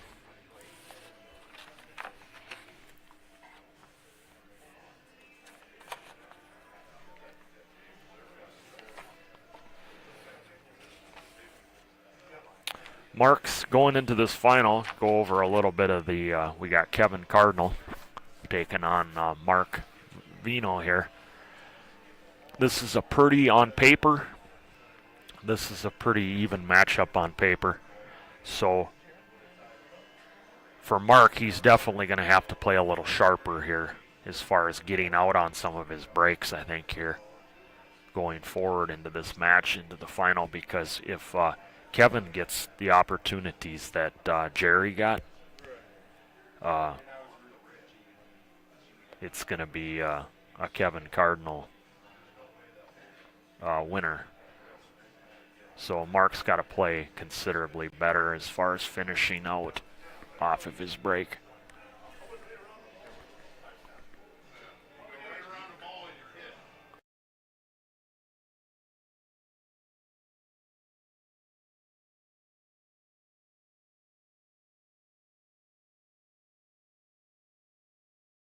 Kevin's got the driver's seat, so he's got to be defeated twice, so he's going to want to get it done in the first set. Kevin's playing good. Kevin's a very experienced player. Like I said, I mean, I talked to him for a while last night, and he hasn't been coming to Forebears. I mean, he's been at Forebears the last couple of years, I think, but he's taken some years off from the Forebears tournament. But he was telling me he played the Forebears back in like 98 or 99, so he's been, he used to play a lot more pool, he said, but very experienced player, very, very, very solid player. So he's got the advantage with the two sets, since he hasn't been defeated once.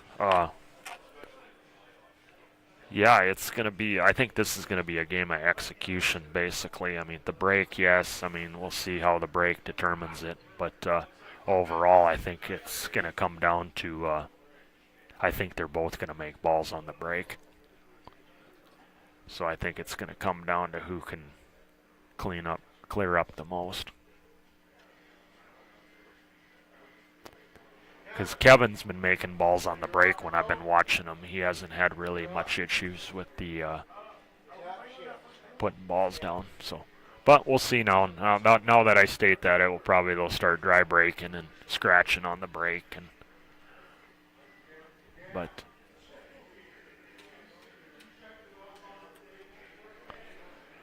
battle of two Canadians here, just like Forebears. They've been having a couple good weekends here. 2 of the last 3 weekends they've been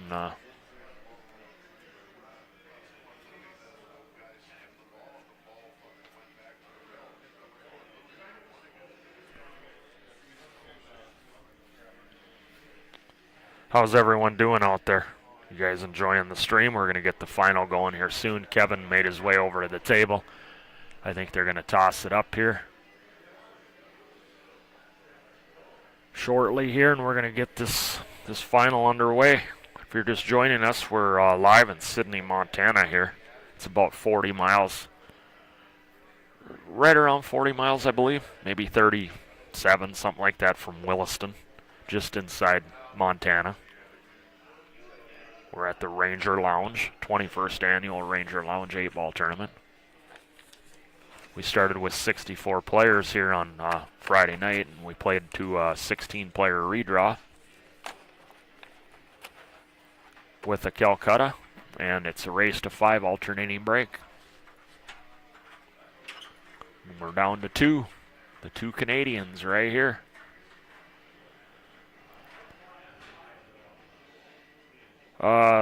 Scott in the Calcutta, let's see here, I'll check it out for you.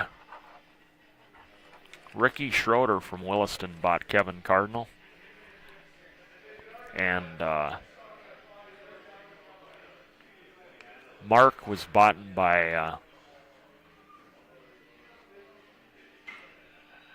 Tyson Schwelvitz, local guy here. And in fact, Mark was one of the picks of the field. Mark went for $2,100. He was the first pick of the field.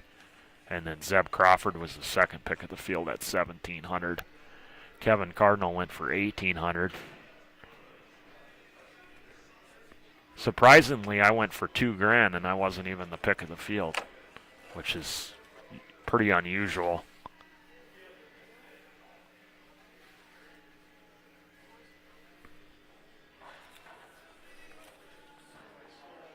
But yeah, 19,700 in the Calcutta for a 16-player field. Last year we had around 18,000, a little over 18 grand. The year before was near 16,000. So yeah, they got some big Calcuttas over here.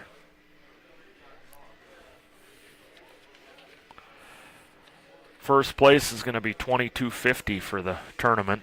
Second's going to be $1,220. So this is a $1,330 set, and then the difference in the Calcutta is $7,800 for first and $5,850 for second. So that's about $1,950 for a difference there.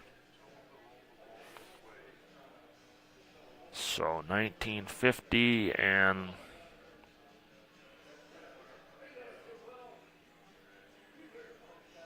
$1,030 for difference. $2,980. My math is correct. Be about a $2,980 sets they're playing here. Race to 5 alternating break. They kind of have they call it a modified VNEA rules, but as I've stated before, I think I'd rather see it. I like seeing it called house rules. I mean, I'm not sure what they're discussing here, if they got a level out there and they're trying to level the table now or something, which is, at this point of the tournament, seems a little odd, but I'm going to step out for about 2 minutes and I will be right back, folks.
So I am back, folks. Ryan Johnson here in the booth. Railbird Pool TV on Facebook or YouTube, prefer depending on which platform you like to use. We're going to get the final going here. Looks like shortly here. Kevin's going to rack the balls here. Kevin Cardinal. He's got the driver's seat. Taking on Mark Vino.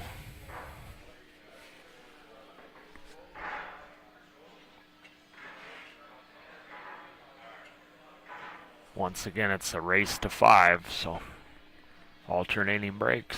So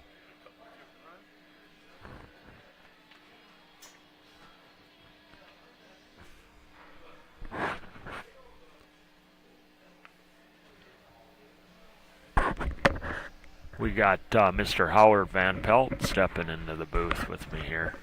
How's everybody doing out there? We've got a great championship match here. If you have yourself in the Calcutta, it's about $10,000. Calcutta first is 7,800. 7,800 for the Calcutta, and first place is 2,250. That is $10,000 if you bought yourself in the Calcutta. Yeah, it's combined, yeah. For an amateur tournament, Ryan, 10 grand for first place. Yeah, for a what is it, a $50 buy-in? Yeah. Yeah, it's a $50, basically like a $50 buy-in tournament. So, yeah, you ain't gonna find a $50 buy-in tournament where you're gonna get that kind of cash. So yeah, we're gonna get. They're looking at the hardware here. Yeah. To get their name, I got my name on there, Howard. Oh, definitely. 2 years ago, and it's unique too because if you win it, the returning champion gets a free entry fee into the next year. Yep. Nothing wrong with a little jelly. They did change it this year though, Howard. They made it a 674 and under. So it's been an open in the past years. So. And what I heard from the little birdies is that they're going to have 2 big tournaments. They're going to have like the 675 and under, and then they're going to have an open. Okay, that's a rumor I had heard too. When I had talked to the director here at State, I think it was, or was it at? It was over at the Williston tournament at Bakken. He was trying to get together an open so that we could have all the big sharks. But look at that break there, Howard. Yeah. He hit it square, and that's going to be, he's hitting it squarer than Mark is right now. So, yeah. Look at this pattern. He's playing strong. Yeah, Kevin's going to be tough to beat if he keeps the cue ball like that as far as the break. Yeah, I have a little skin in the game. Me and Rick and another guy got Kevin. Okay. In the Calcutta. So you're in a strong position right now. In a nice position, yeah. Howdy there, Dave. We got T.R. Olson watching, too. All right, T.R. Yeah, my dad was on here, too. I appreciate the compliment from my father saying good job earlier. I missed that to recognize him. Mr. Tyler Perry watching some pool. I thought you'd be playing somewhere this weekend.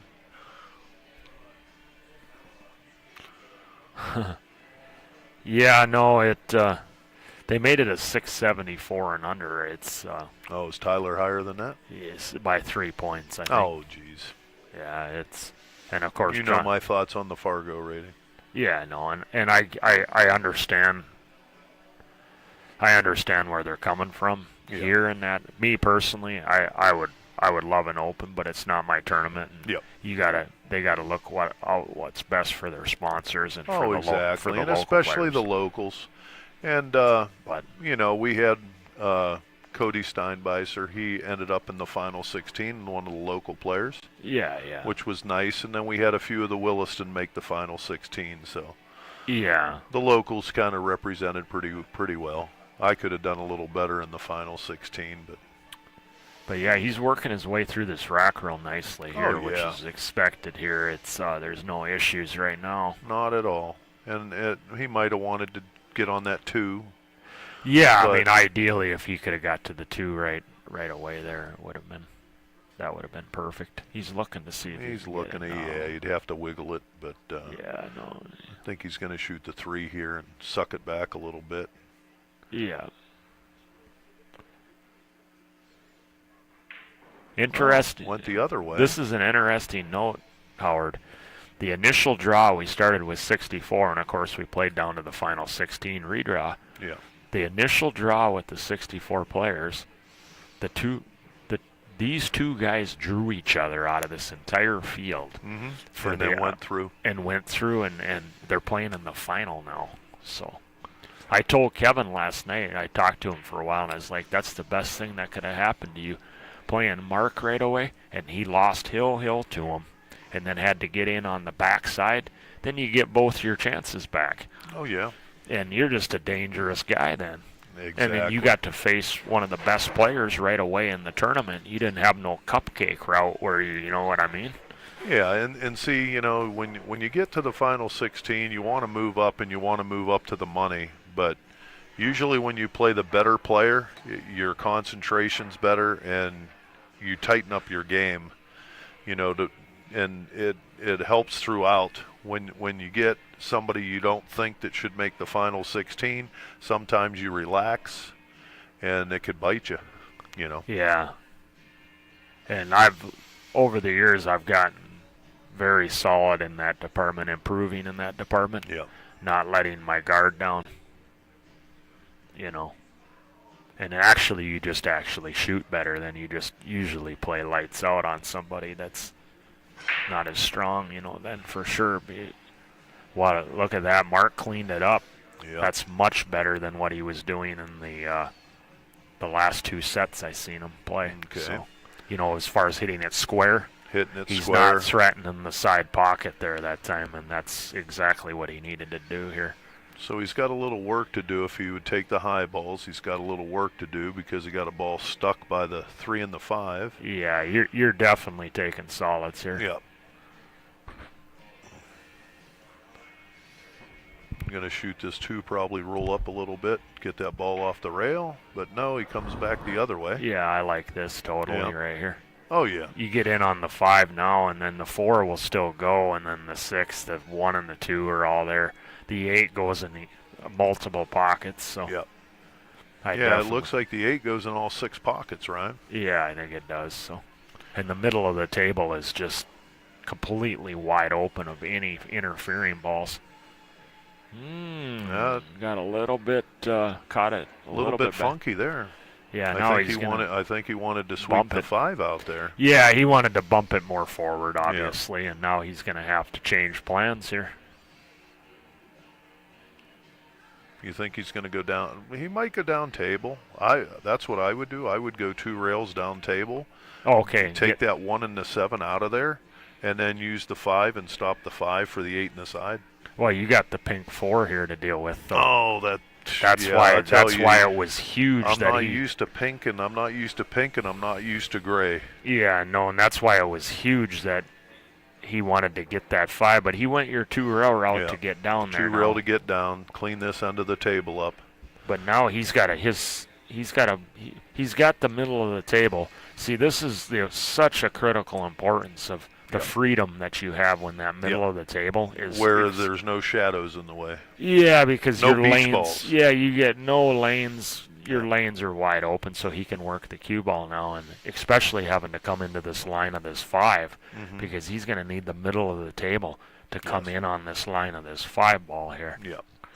And imagine 2 stripes just kind of sitting in that area.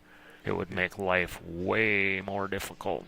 Yeah, I had a first thing when I was playing Maynard. First time ever in my He's life. elevated. Look at this. First time ever in my life I shot the 5 ball and made it, and I looked on the table and there was another 5 ball. I had 2 5 balls on the one table, and it stunned me, and it freaked me out that there's 2 5 balls on the table.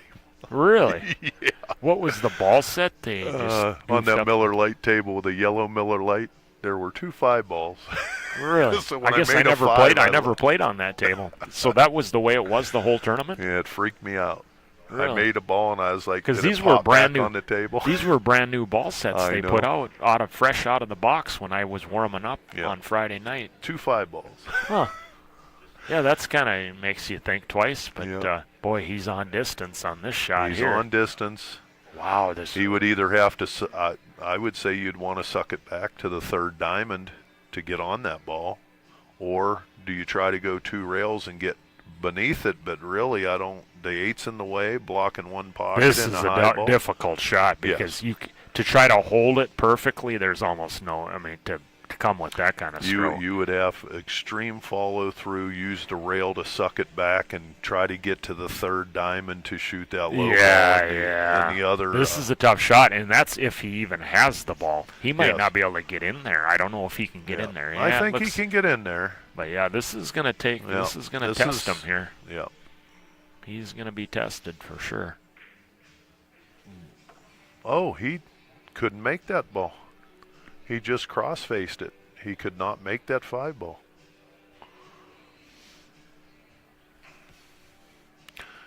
Okay, so we got Kevin back to the table here. Got a nice starter ball by the side pocket.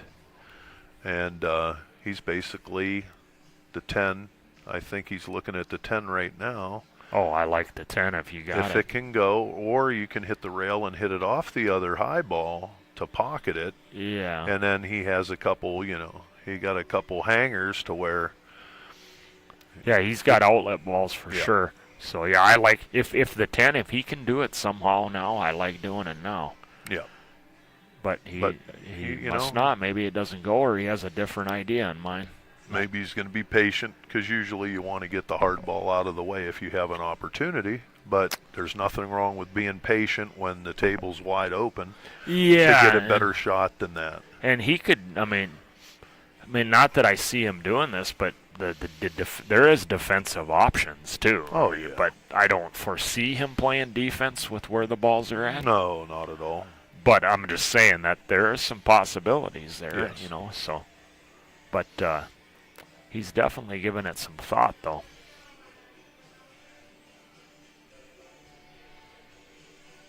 Genesis is wondering what the over/under is on this match. He asked you what the over/under is. The over/under? Oh, you mean being a race to 5? It might be. I'd say about 8.5. Well, look at that shot, Ryan. He did, so the He 10 ca- goes in yes, the lower 10 left. Yeah. 10 goes in the lower left pocket. He wanted to get the trouble ball out of the way. He would probably have to go forward a couple rails. Or bring it back and try to get on the 13, but it's at a slight angle where he'd run into the low ball. I mean, it's easy to second guess people from in here, and Yeah. it's part of the job. I mean, I don't play perfect, and I'm not, No. by no means do I know everything. But why wouldn't you have shot the 10 in the corner if it went? It must not have went by that ball. I don't think it went straight. I think it would have went off the Oh, okay. rail and off his other Oh, ball. okay, 'cause But obviously. the way he looked at it, as in he had an easier shot to start with. And now, And the better pool player, usually when you start and then you play the shape you want, why chance a shot that is a lower percentage than a gimme? yeah. you Well, know. and now he's looking like he might not have the 10 here. No, he has the 10. Or is he worried about the position or Yes, something? or- he don't want to have to hit that 10 with pace, go forward 2 rails, and try to get shape.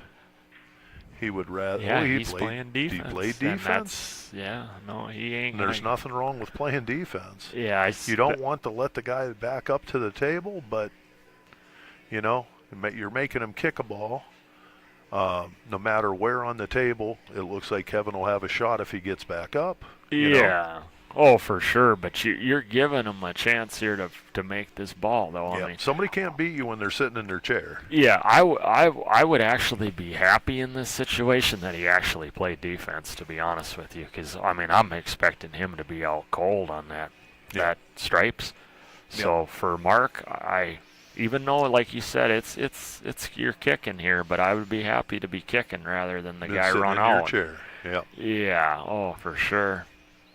I mean, especially in a rack where I fully expect that he should have gotten out. It's a good attempt. Okay. But Made a good hit. He opened the 10 up. yeah, Cardinal played the right shot, obviously, there. Yeah. It worked for him. Now he's got the 10. Now he's got easier chance to get shape on his other balls. The 9 and if that's the 15, he opened those balls up.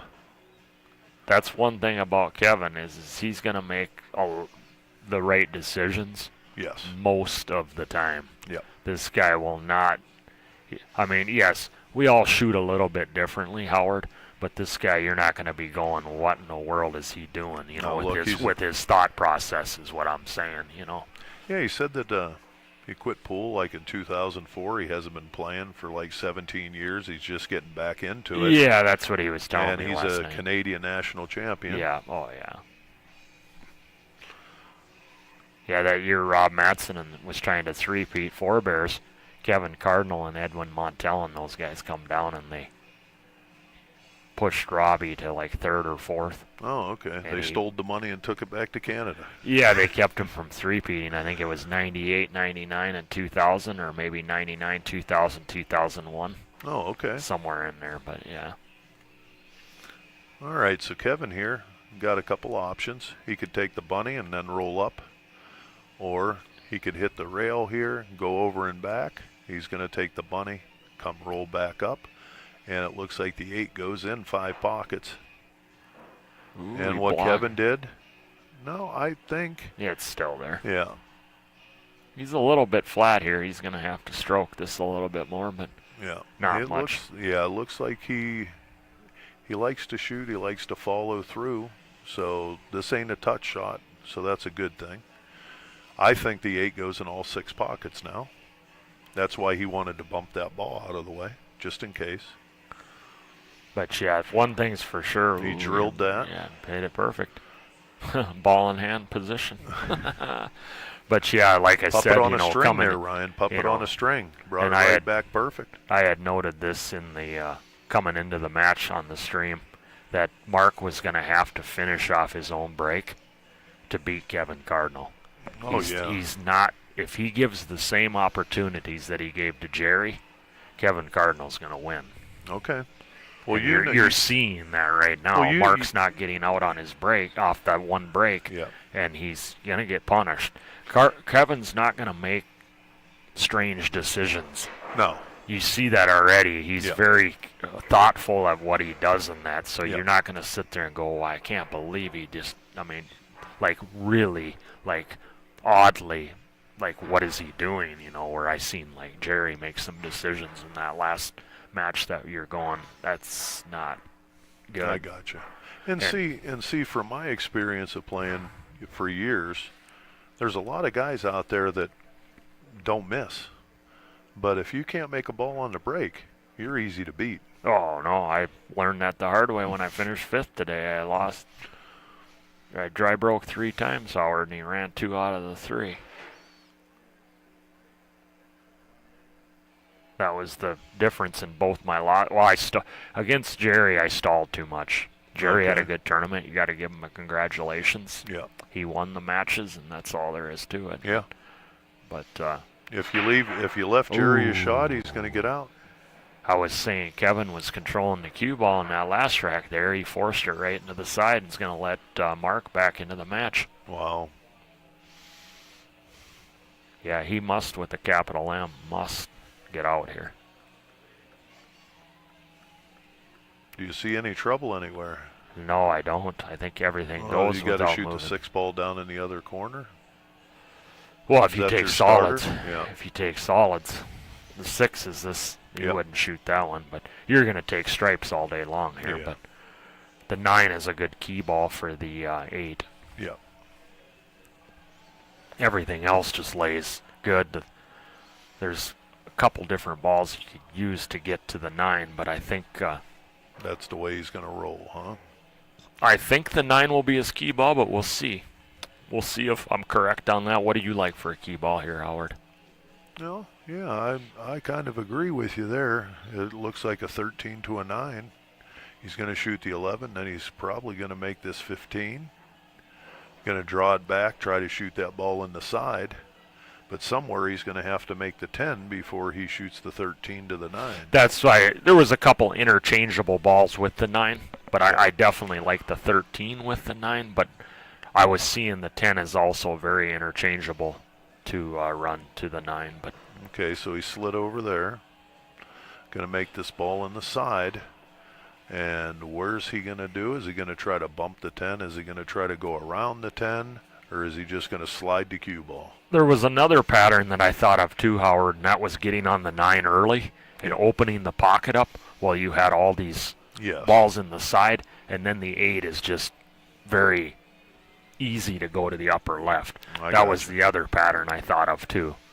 So, I mean, that's how good of a spread that Cardinal had on this break. There was a lot of multiple ways you could attack this, but he's pretty much attacking it how I would have done it. Yes. The one way, but there was one other slight variation I had in my mind, and that was, like I said, get to the 9 early, open up the hole. Well, you got these duck balls, and then the 8's very, very easy. But I think he'll shoot the 8 in the side, huh?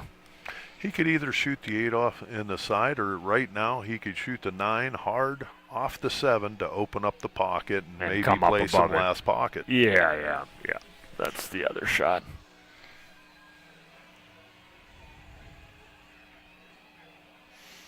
That was Boy, kind we of think- different. We That was think, kinda me and the different. smart guy think a lot alike on patterns. That's but crazy. But, I mean, but there, you run it off the 7. yeah, no, I agree with you. You run it off That's the 7. a very good option there, and I think that's a healthy option to stroke the ball. Yeah. Someone like Rory would have probably done that. Oh, definitely. You want know, to when knock I've watched that his ball out. games You over want to the- follow through. Now he's basically shooting. He's got to jack up a little bit to Yeah, get over and the the 7.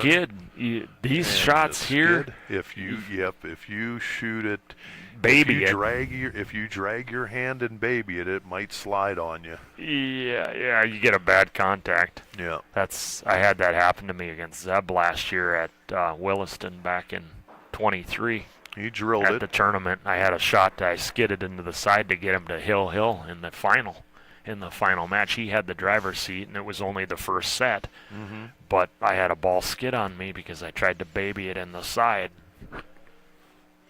But you see, Mark gave it a very healthy stroke there. Oh yeah. So that was a big scratch from Kevin there. That was on him there. It went right in the definitely. side. So Yep. it's 2-1 there. We got right now. We got 59 people watching. Oh wow. So Everybody needs to share the stream. Tell your friends that there's 2 great Canadian players playing down in Sydney, Montana. the chat, yeah, I miss sometimes. I miss the YouTube. See, Arnie's out there. Mr. TR. Who else we got? Paul and G.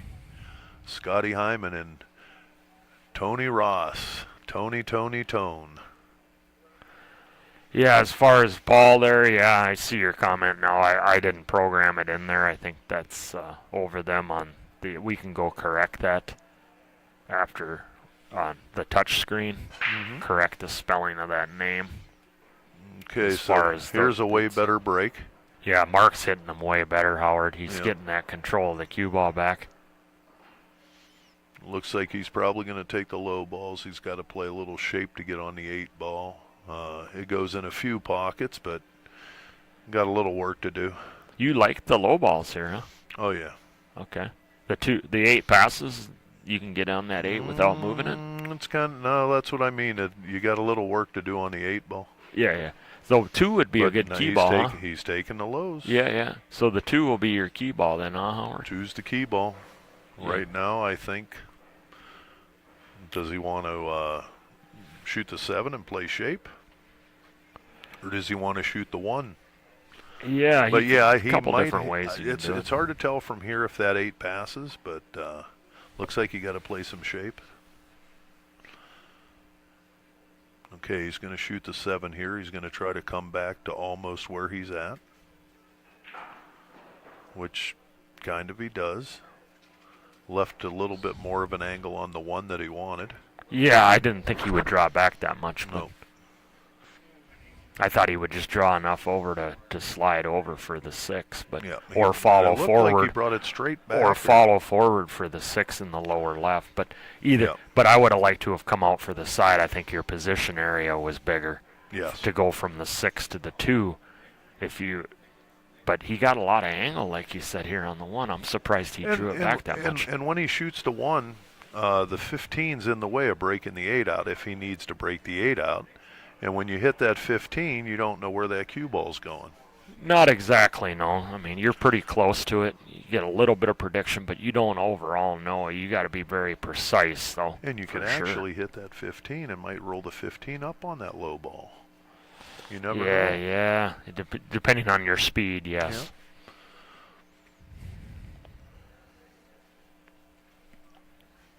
So that's why he's thinking he might go the other route and shoot the 2 first. But I don't know. There's a lot of indecision on this here. Yeah, he got himself in he got more angle, like you had stated right away. He got more angle than he wanted, which made him pause, which is smart. That's experience. You got to be set, and you got to have what you want down. Ooh, he's going to be elevated on this 6. He's elevated on the 6. He needs to hit it with some pace to get back on the 2. And we're still not sure if that 8 passes. Do you try to draw into this 15 and take the cut and then come back and forth 2 rails off the 2? I'd like to follow through. Can you beat? I Can you would go follow 3 through rails. and beat all those balls? Okay. Yeah, you're going to come in between the 9 and the 10, and you're going to try to get close to the middle of the table with an angle.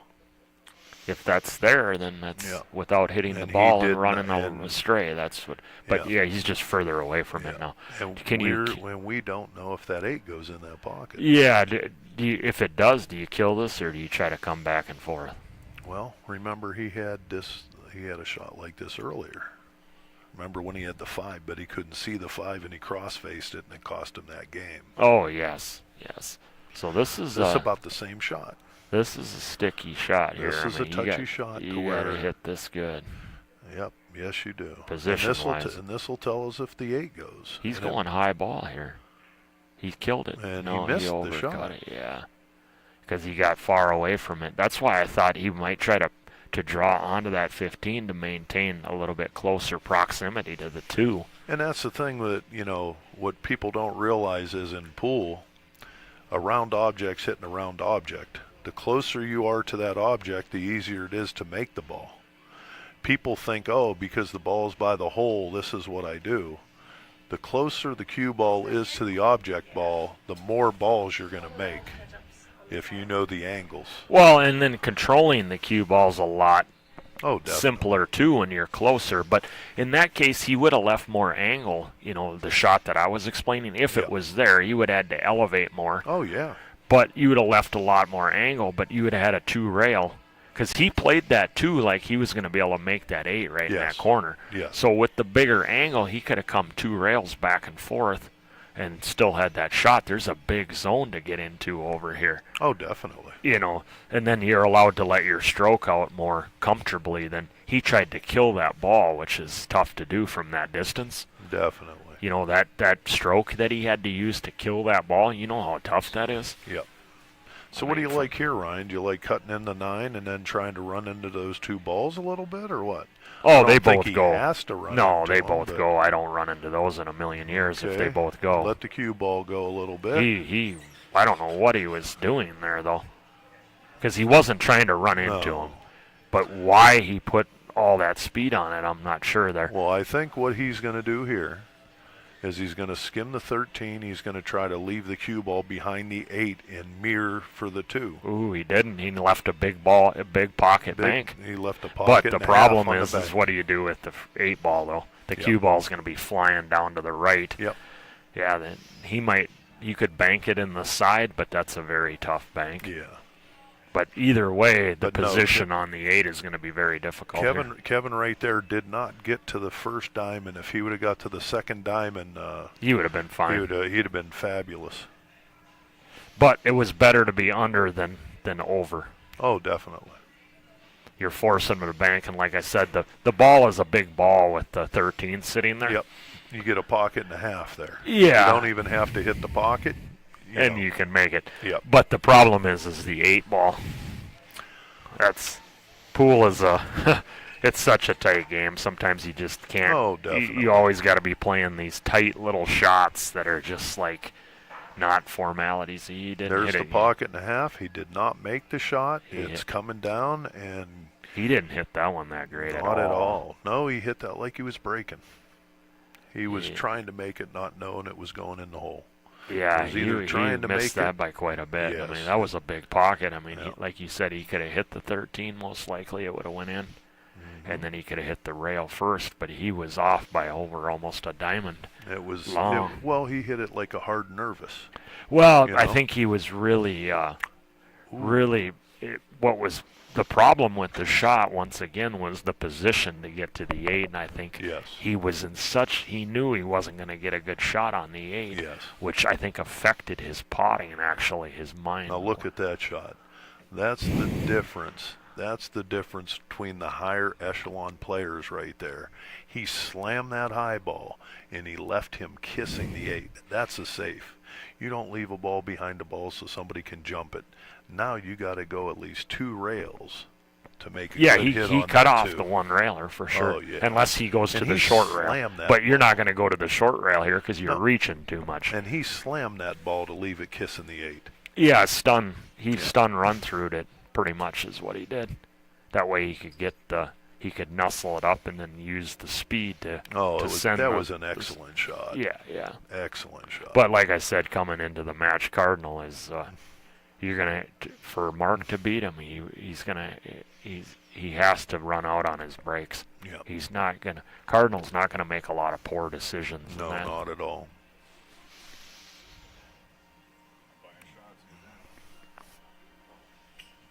Well, he went 2 rails there, didn't hit anything. Now it's a ball in hand for Kevin, and he's got 3 high balls at the same end of the table, and he's got the 8 ball that goes in 5 pockets. Oh yeah, this is pretty standard stuff. But And just I keep- think the reason why he took that ball first is because he didn't want to go at the end and take that ball last, because the 2 would have been the only ball that was between the 8. yeah, and then you're inviting the side pocket if you leave too much angle. Yep. Now you can spin out 2 rails Yep. and you're fine here. So now he's going to go forward. He's going to probably come close to that 3rd diamond. He's going to go 2 rails, go around the table. And he got on the rail.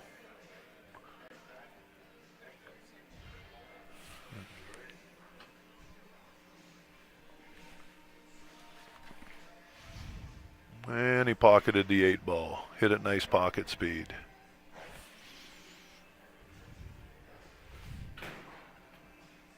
Oh god. What was wrong?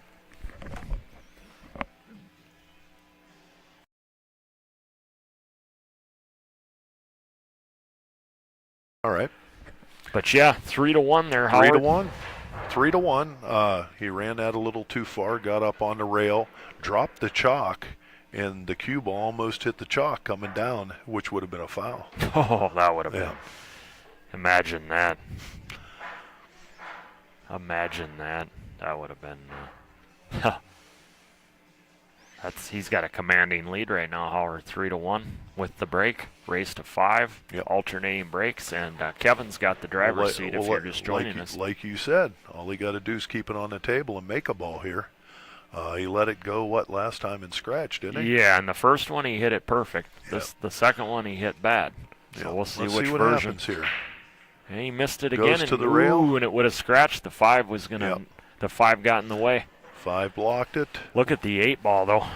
Yep, 8 balls tied up. 3 balls tied up. Yeah, 11. What do you like here for a starter ball? For the group here, Yep. let's see here if I can get.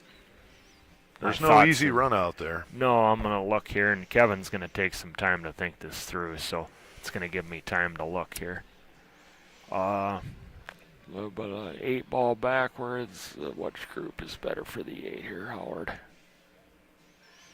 I'm thinking the way the balls are laid out, which it's terrible to try to. I think you got to shoot the 5 here and go and try to break the 3 out, because the low balls down table don't look that bad. I think there's less work on the low balls. If you can make this 5 and break this 3 out and get a shot on the 3, but it's chancy. But yeah, But he's no, looking at the it's- highs. But looking at he's looking hindsight- to make that 14 to start. Yeah, in the hindsight right now, man, this is close. This is so close. I think I favor stripes slightly in this, Okay. me personally. What's but this? Is this a 310? 310 combo, shoots the highs, leans up on the 5, which you don't like that because he wanted to shoot the 11 and get back yeah, down table. he's elevated here. This Yep. if he shoots this ball, so I don't think he has anything else he can shoot. not a good offensive shot, No. anyways. So it looks like he's going to shoot the 11, just try to make it, and then take the longer shot. on which this he pink does. ball, the pink Yep. stripe. Yeah. But I did favor the stripe slightly, and Yeah. I didn't get a real good chance to explain why, but a lot of it was because of this situation Yeah. down here, Yeah. plus with where the 8-ball is at. Yeah. Those two things made me think that stripes were slightly better. And I he- guess Kevin thought He was so looking too. to see if that 14 goes. By our camera angle, I don't think it goes. It's unless close. he hits the tit and goes in. It's close. Yeah. But he's got to come with a good shot here. Got to though, come with a good shot. for positional wise. You know, the shot itself is not very difficult for his ability, No. but it's the position that he's got to come with. Okay, so I wonder if it goes or not. Well, I guess we're going to find out. Yeah, and he's on a blind cut too. You Yeah, don't he's ever on want to the be wrong- shooting these kinds with a blind cut You shot would where want you're to be looking. on the other side. Well, you want to be pretty full on it, so you're looking at the pocket and Yep. the object ball and Yep. the cue ball at the You'd- same time, You'd rather feather it. all in the same line. Because when you're looking away from this, having to go by a tiny gap there, that's very difficult. Yep. And you can't use a lot of power here, can you? No. To try to go into the 13? I Because think the that's what he's 13 looking at. will go. It goes into Well, that corner. He's looking to bump those two balls, it looks like. He's- It doesn't go like I thought it didn't go. And but he blocks the pocket. Wow. He's put him in a difficult spot here. He might have to play the ticky here, the one ball, and try to move that ball out of there. He can do that, or what he's looking at is, yeah, he's calling the ball. Yeah, he's going to play the ticky with But the you one. got the two high balls. If he pockets that high ball, you got the two other high balls or the three high balls that are kind of mirrored by balls. But he's looking to follow it here. I think he can go rail first off the ball, but he could follow it in too. Yeah, He followed either, it in. Either one, but the follow was probably a slightly safer Yep. because you could hit it probably better. So now he's going to go down table, shoot the 5, try to get on the 3, Yeah, he's and then come back down. yeah, because the 4 you can get right in that. The gap. 4. I like cleaning up the 3 and then coming two rails up into the line of the 4 after Yep. you make the 3 ball off the 3. Oh, what's he doing here? He went way What's he too doing? far. He went way too far. He went way too far. But now, and You just play safe down to this bottom corner by the pocket. Yep. It's not a real good defensive, aggressive defensive shot, but it leaves him off of anything remotely. then Kevin would have to bank the 9 back in the corner pocket. if he wants to get out. Which, I don't think he would do that. oh, But I you're- do. You think I he really would take do. that bank on? Well, I You're mean, not what guaranteed to else? get a shot. I mean, what else is he going to do from the standpoint of playing safe from where he's going to be? Well, he would. Yeah, you're right. He's going to have to roll it and try to get him on the 9. Yeah, But then you're leaving the 4 ball is the problem. So yeah. I think if you leave him over here, you might be right. He might be forced try to to bank. bank the He 9 might be back. forced to bank the Yeah. 9 because he won't have a safe. So I like Mark here, just rolling it down by this pocket over here in Yep. the lower right. You don't have him hooked, but you put him in a real sticky spot, and then move the 3 over to block his lane for the bank on the 9. For the bank on But the it looks 9. like he wants to maybe cut this and go for it. Well, he's either cutting it all the way down or banking, or he's trying a side leave- shot like but- what you said. But But yeah, guess what? Now He Kevin left. has the 9 Yeah, I back think in the pocket. there was no point to going for that shot in the side. I would have just left it the 3 along this rail to Yeah. cut off the bank on Cut the off 9. the bank, block the pocket. Because even if you make that 3, how are you getting out from there? And you're not, because he couldn't even see a ball. Yeah, he wasn't playing Yeah. position, no. So let's see what Kevin does here. I think he's going to try to bank the 9 back, but the 3's in the way of the high ball to shoot it in the corner by where the 9 sit. Yeah, no, So this it position, actually- this is sketchy for position. So here's what Kevin's thinking. He's Does not that ball in the middle of the table cut? And that's the ball he's shooting. Does it go by the 3? Yes. If he's shooting it, it obviously does. He was looking This is at a it tough like shot. he has a pocket. Or is he banking now? What's he doing? I think he's cutting that ball in the pocket.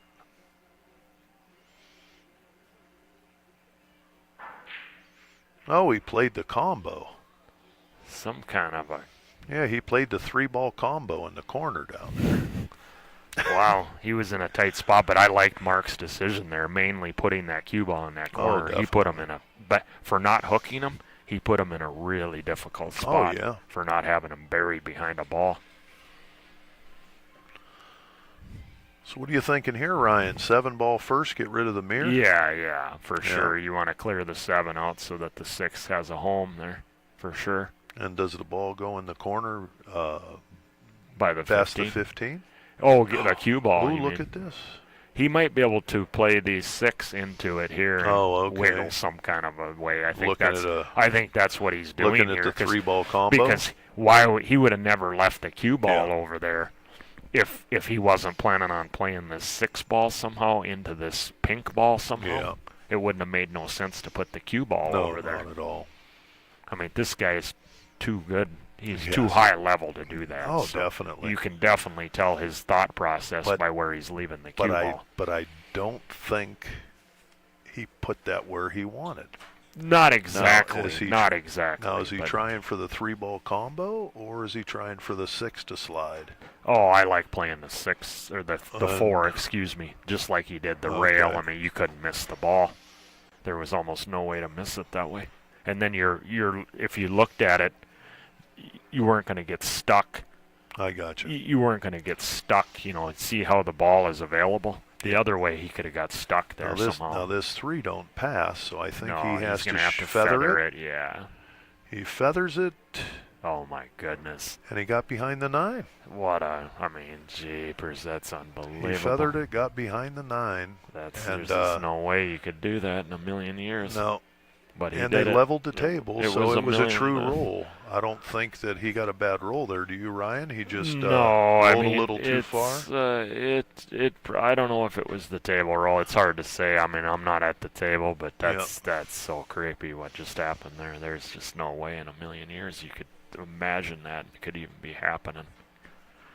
And of course, these players are very mentally strong, Howard, and they don't dwell on all that stuff too much. But where a lot of the lesser players, they get wrapped up into all that, and then that's why they never get no better at the game. Yeah. Because they think it's all rolls, and it's a creepy roll here, but the better players usually deal with it better moving forward. There was a guy that I used to play a lot back in PA and Ohio named Chicken George Kieslet, that he's up in Michigan. He always used to bump a ball for shape. Really? That way he didn't roll behind balls. He hit it. He always used to roll and hit a ball. Look at that. He tied the 8 up a little bit. But Chicken man, George would run in. He used to play with Troy Frank all the time, and Troy said that they would play dead even. Troy went to be a pro, and Chicken George stayed an amateur and cleans up in a lot of the tournaments. But he used to bump a ball every time so he wouldn't get behind a ball. Huh. Yep. Fascinating. Boy, but look at that for hitting the 3, and he barely nicked it, Howard. Then he kind of muddies up the 8. It's like the game you couldn't imagine trying to do that. Kick at that ball, barely hit it, and then muddy up that 8 just like that. You could spend 2 weeks for 8 hours a day trying to do that, and you'd never be able to do that. And this is what Kevin's looking at here. Does he need to break the 8 out, or do you think he's looking to play a safe? It could go. He's safe is looking a to very play a good. safe. Oh, the safe. I mean, he's got safes all over the place. Defensive shots. But I mean, it does go in the side here. But he's not going to play shape. Kevin. No. Look at where Kevin had his fingers. He wants to get down to that first diamond down there. Yeah. And he wants to have that beach ball 8 block that low ball. Oh yeah, Kevin's here to win this tournament. Yeah. I would not be surprised. But If he's he- going for the shot. Is he gonna? No. He went for the shot. What was he doing with the cue ball there, though? That was like very. He's looking perplexed. Yeah. It's like. Well, you know he can. What was he doing with the cue ball there, though? I don't That's know. the first little mental blunder I've seen him decision-wise. It's like he didn't even worry about what the cue ball was going to do for how easy that shot was. Yeah. He shoots to 9. Now he kind of They muddied muddied up the this. ball. Now Mark can go off the 3 here Yep. and try to edge the 3 and get him behind these balls here when Yep. they separate just a little Yep. bit. He's Yeah, gonna have to it would have definitely been better to play maybe, your shot. well, hit that 9 hard, But get down to that his first diamond position he was looking terrible. at. Yeah. His position. And his when you thought hit a ball process- hard and it goes around the table, it could have broke up the 3-8. his thought process on the speed at which he hit that ball. You're right on this one. Oh, it And that's a leaked big out. 3 ball. It leaked out, I think. Does he have the 9? It's close. But Wow. then again, if he does have the 9, or if he can't make the 9, if he could see the 9, he can roll up and leave him behind the 13. Yeah, I think that's there, Howard. He's Yeah. going high ball. You might be right. I think he's playing your shot, playing the hook. No, he had the Oh, he 13 made it. all day long. Iced it. Wow, that was a big shot he Yep. came with there. Now he's got the 9. He's going to shoot Oh, this yeah. high, going to get down the table hopefully, and get on the 8. Yeah, no, he's out cold here. That was a strong shot there, Ryan. Oh, that was a especially, big shot. Especially shooting inside. And after he left, what I mean by what I thought was a strange decision is Yeah. when he had that easy ball, when he played shape, he hit it light, like the ball was going to go in the corner all day long, and it Really? never did. But yeah, Oh, no, we he got got out of Kevin it. at a What a 4-1 shot lead. there! What a shot Excellent by shot. Kevin. I mean, you got to give him credit for Yeah. that shot. I mean, that was. Can I unplug that camera there? Are they in between matches or are they done? No. They can just have a one. Well, Mark's got to come with a good break here and try to get himself an opportunity here to get on the board again here. That's all he can really do, Howard. Just worry about this, what's happening right now, and he's got to come with a good break shot here. Oh, yeah, definitely. And he's been. Well, he's got to win 4 in a row. But You know? well, I mean that's obvious. But Yeah. what he's got One to do, game at a time. what he's got to do is worry about a good break, and Yep. he's hitting them good now. In the last 2 matches, he was not hitting the break very solid. Now he's hitting it a lot better. So, Yep. but like I said, it's playing out exactly like I said. Yeah. Mark was going to have to beat him off his break, Mm-hmm. and he hasn't been able to do it. He was not going to get games given to him on a platter No. by Kevin. Kevin wasn't just going to give him. Kevin's too smart of a player. Good cue ball there. That's Yep. what I'm talking about. Great He break, squatted made a that ball. thing freaking beautifully. Got a.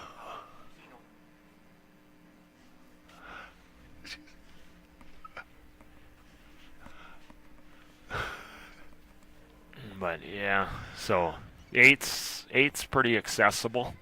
Yep. Well, the only tie up there is the 6. The Yeah, 6 with the high and the starters, low you got there. starters But on you got both the 3 balls. you got the 2 to break it out. Yeah, you got starters on both groups. The eight's neutral. Yeah, to me, Now I to turn me, I to the wouldn't cluster. shoot the high balls. What's the worst trouble ball? Obviously, the 6 and the 15. No, he's shooting the highs. That's I surprising. I like the high balls here you? myself. Yep. okay. But I wouldn't have started down at that with No. these shots, though. But See, I kind of like the 2 to get the 6 out. I think the 15 is kind of trouble, but there's more high balls down there than low balls. yeah, exactly. That's why I like the stripes. Plus, the 8 wasn't. The solids aren't protecting the 8 really in any way. No. A little bit. The 3 is a little bit there. I mean, it takes away part of the zone to the top side of the 8 a little bit. Now, how would you attack that 15? I don't think it has a pocket. It goes in the. I think it can go in the lower right. I could be wrong, but Oh, okay. and the 14 just gets you on that side of it, and it just oh, goes okay. right by the I 7. see. I thought the 15 That's what I was thinking in my mind. Now, if yeah. it doesn't go, then of course it Yeah. might change my thought process slightly on Yeah. whether I would take solids or not. Yeah. But And he's a little hesitant here. well, it's a big shot. I mean, Yeah. he's down 4-1, and he can't have any And the more 10, on 4 the 10 stairs. don't go past the 5. I I mean, he could stop the ball and then shoot the 9 next. yeah, I think you play the 14 next year. Yeah. You stop this ball and you get the 14, and I believe it goes. The Okay. 15 goes, but we're gonna find out here. Is the he's 2 in the way here? It's close. I think he might have went a little far, Howard. Yeah. He's thin. He's on the thin part of the pocket for sure. I'm thinking right now that he might have to shoot the 9 up in the top corner, get on Yeah, the 10, and go that route now. I mean, he can make it, but he's definitely on the thin part of the pocket, I believe, Howard. But he Yeah. can twist that in with a little bit of inside spin. But Okay. the problem when you hit it slow with inside spin, you tend to invite a skid. Yep. Or a kick. Okay, as so they he call it, has sneaky. this shot here. But does Yeah. it go the 15? We're going to find out. No, Oh, the he- 15 does not go. Obviously, the 15 does not go because he would have. Try to Unless- get shape on the 15. I would imagine he would have tried to get shape, but he might have not have wanted to baby it either. He might have wanted to let his stroke out so that he doesn't. Nothing bad happens. Now he has a great angle on the 10 here, but I think the 9's in the way to break the 15 out. He can break the 15 out with the 9 right now too. Well, I think the 9 would run into the 2. And then what's going to happen from there? the 9 in the lower right. The 9 in the lower right, but the cue ball is going to come off and hit the 2 ball. The 2's kind of a blocker to get that broken out. Oh, unless no, he you can slides slides it. Yeah, Okay. you slide it over. He's aiming low, so yeah, you definitely slide it over. Just Yeah, like he that. smashed it. Oh my gosh, is he gonna come with But the he's- shot? Yeah, he's got the shot. Yeah. Ooh, He's got the 10. He's got to come Yeah, with the shot. got to here. come with a shot. Gonna be And slightly. I elevated. think the only 2 shots that we've seen Mark miss have been length shots. But and then on top of it, he's going to have to elevate slightly because you can't roll forward with this ball. No. So a level cue doesn't do you nothing. So see how he's elevating Yep, slightly. you got so to jack only, it back and so suck it off yeah, the rail. so only elevate as much as necessary here when you're shooting the shot. What He a slammed shot. it. Great shot. That was a big shot. Now he can just draw into the line here. The line between the 15 and the cue ball. Yep. Anywhere on that line and he'll be fine.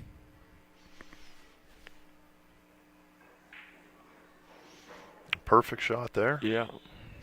Got a little bit right of center on the 8 ball to try to get this back to 4-2, Ryan. Boy, that was a big game Oh, in that yeah. last when he didn't get that last game, Howard. Yep. Because it would have given him an extra game of wiggle room. Oh, He's got no wiggle room right No now at wiggle all room as at far all. as unforced errors, Yeah. unless Kevin's going to just hand it back to him. Which Exactly. you're not expecting him to do that. No, and Not when, anything. And when easy. when you have an alternate break format, it's hard to come from behind, oh, especially when you have exactly. great shooters.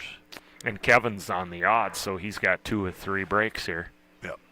To try to win this match, to win the championship. He's got 2 break and run opportunities here to get 1 game. So Kevin's in a very, very good spot right now. But we'll see what kind of break shot he produces Oh here. yeah, I mean, definitely. he did scratch the one time, forced scratch in one of them. So he's got to make sure that he does not lose that cue ball right into the side here off this pop. And it went to the south, and it got kicked right into the corner. Wow. Eight's looking real good. Yep. Now I turn to us. You got obviously starters are not an issue with ball in hand. Now you Yep. look at the 1, the 13. So Yeah, he might shoot the combo 13-1. and just start with that right away. Yep. I don't mind that.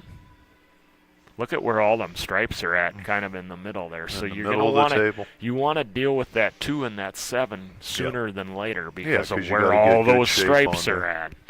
So you don't want to be mucking around with Yeah, any of that. there's not too big of a window to make the 2 and then get on the 7. This is interesting here. Yeah. He's going to play the combo, He's and gonna I play the like combo. getting on the 2 ball right now, off this combo, Yep. and get that out of there. The 3 and the 4 lead to the 2 also real nice. Yeah. So, but I want to get that 2 out of there now. Okay, and he that's made exactly that. what he's gonna do. He's got Get an the 2. angle on the 2.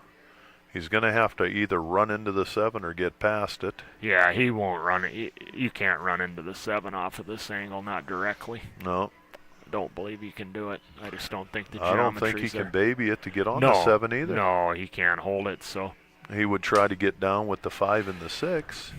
the only other option was to try to get between the gap of the 2 stripes there and shoot the 2 on the side so you could hold for the 7 easier. I don't think you can. I don't think I you can hold it. It got too you much can't of an hold angle. it, and I don't think He's you can trying run to it. hold it, and he rolled up on the 7.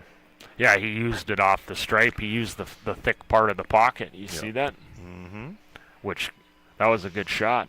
He's Yep. got to come with a little bit of a. Oh, he's got the 6. Yeah. So now I like taking the 6, coming up for the 3-4, Yep. using the Then get 4 to on the get on the 7, 7 the and 5 the to 5, and boom, and you're out. But you could also take the 5 out of there now too, and then use the 5 to transition up for the 3 and the 6. And then the 7 would be a good key ball, but he's going to do what I first thought here. Yep. He's going to get rid of these 2 balls up table, and then he could take the 5 out of there now too, and come into the line of the 3. I think I would leave the 5.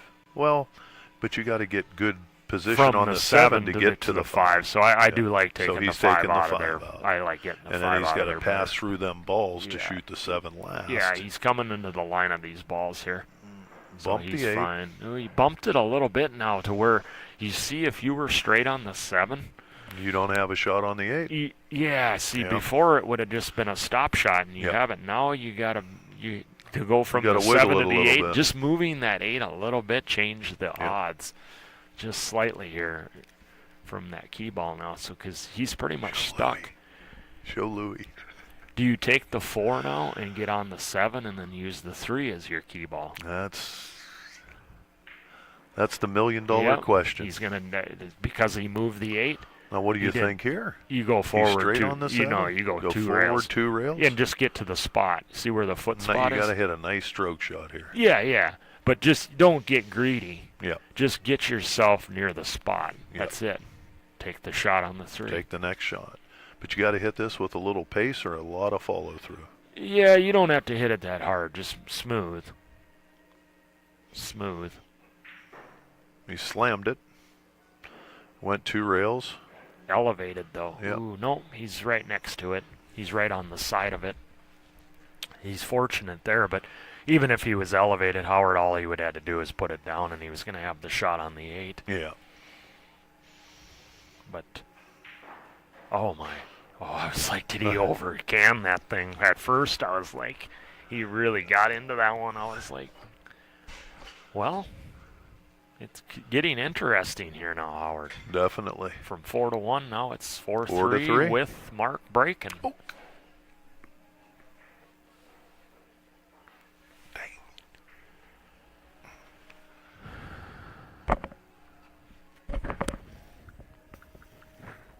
Yeah, I tend not to read a lot of the comments. Sorry there, folks, if I'm missing any comments, but I get into the match quite a bit.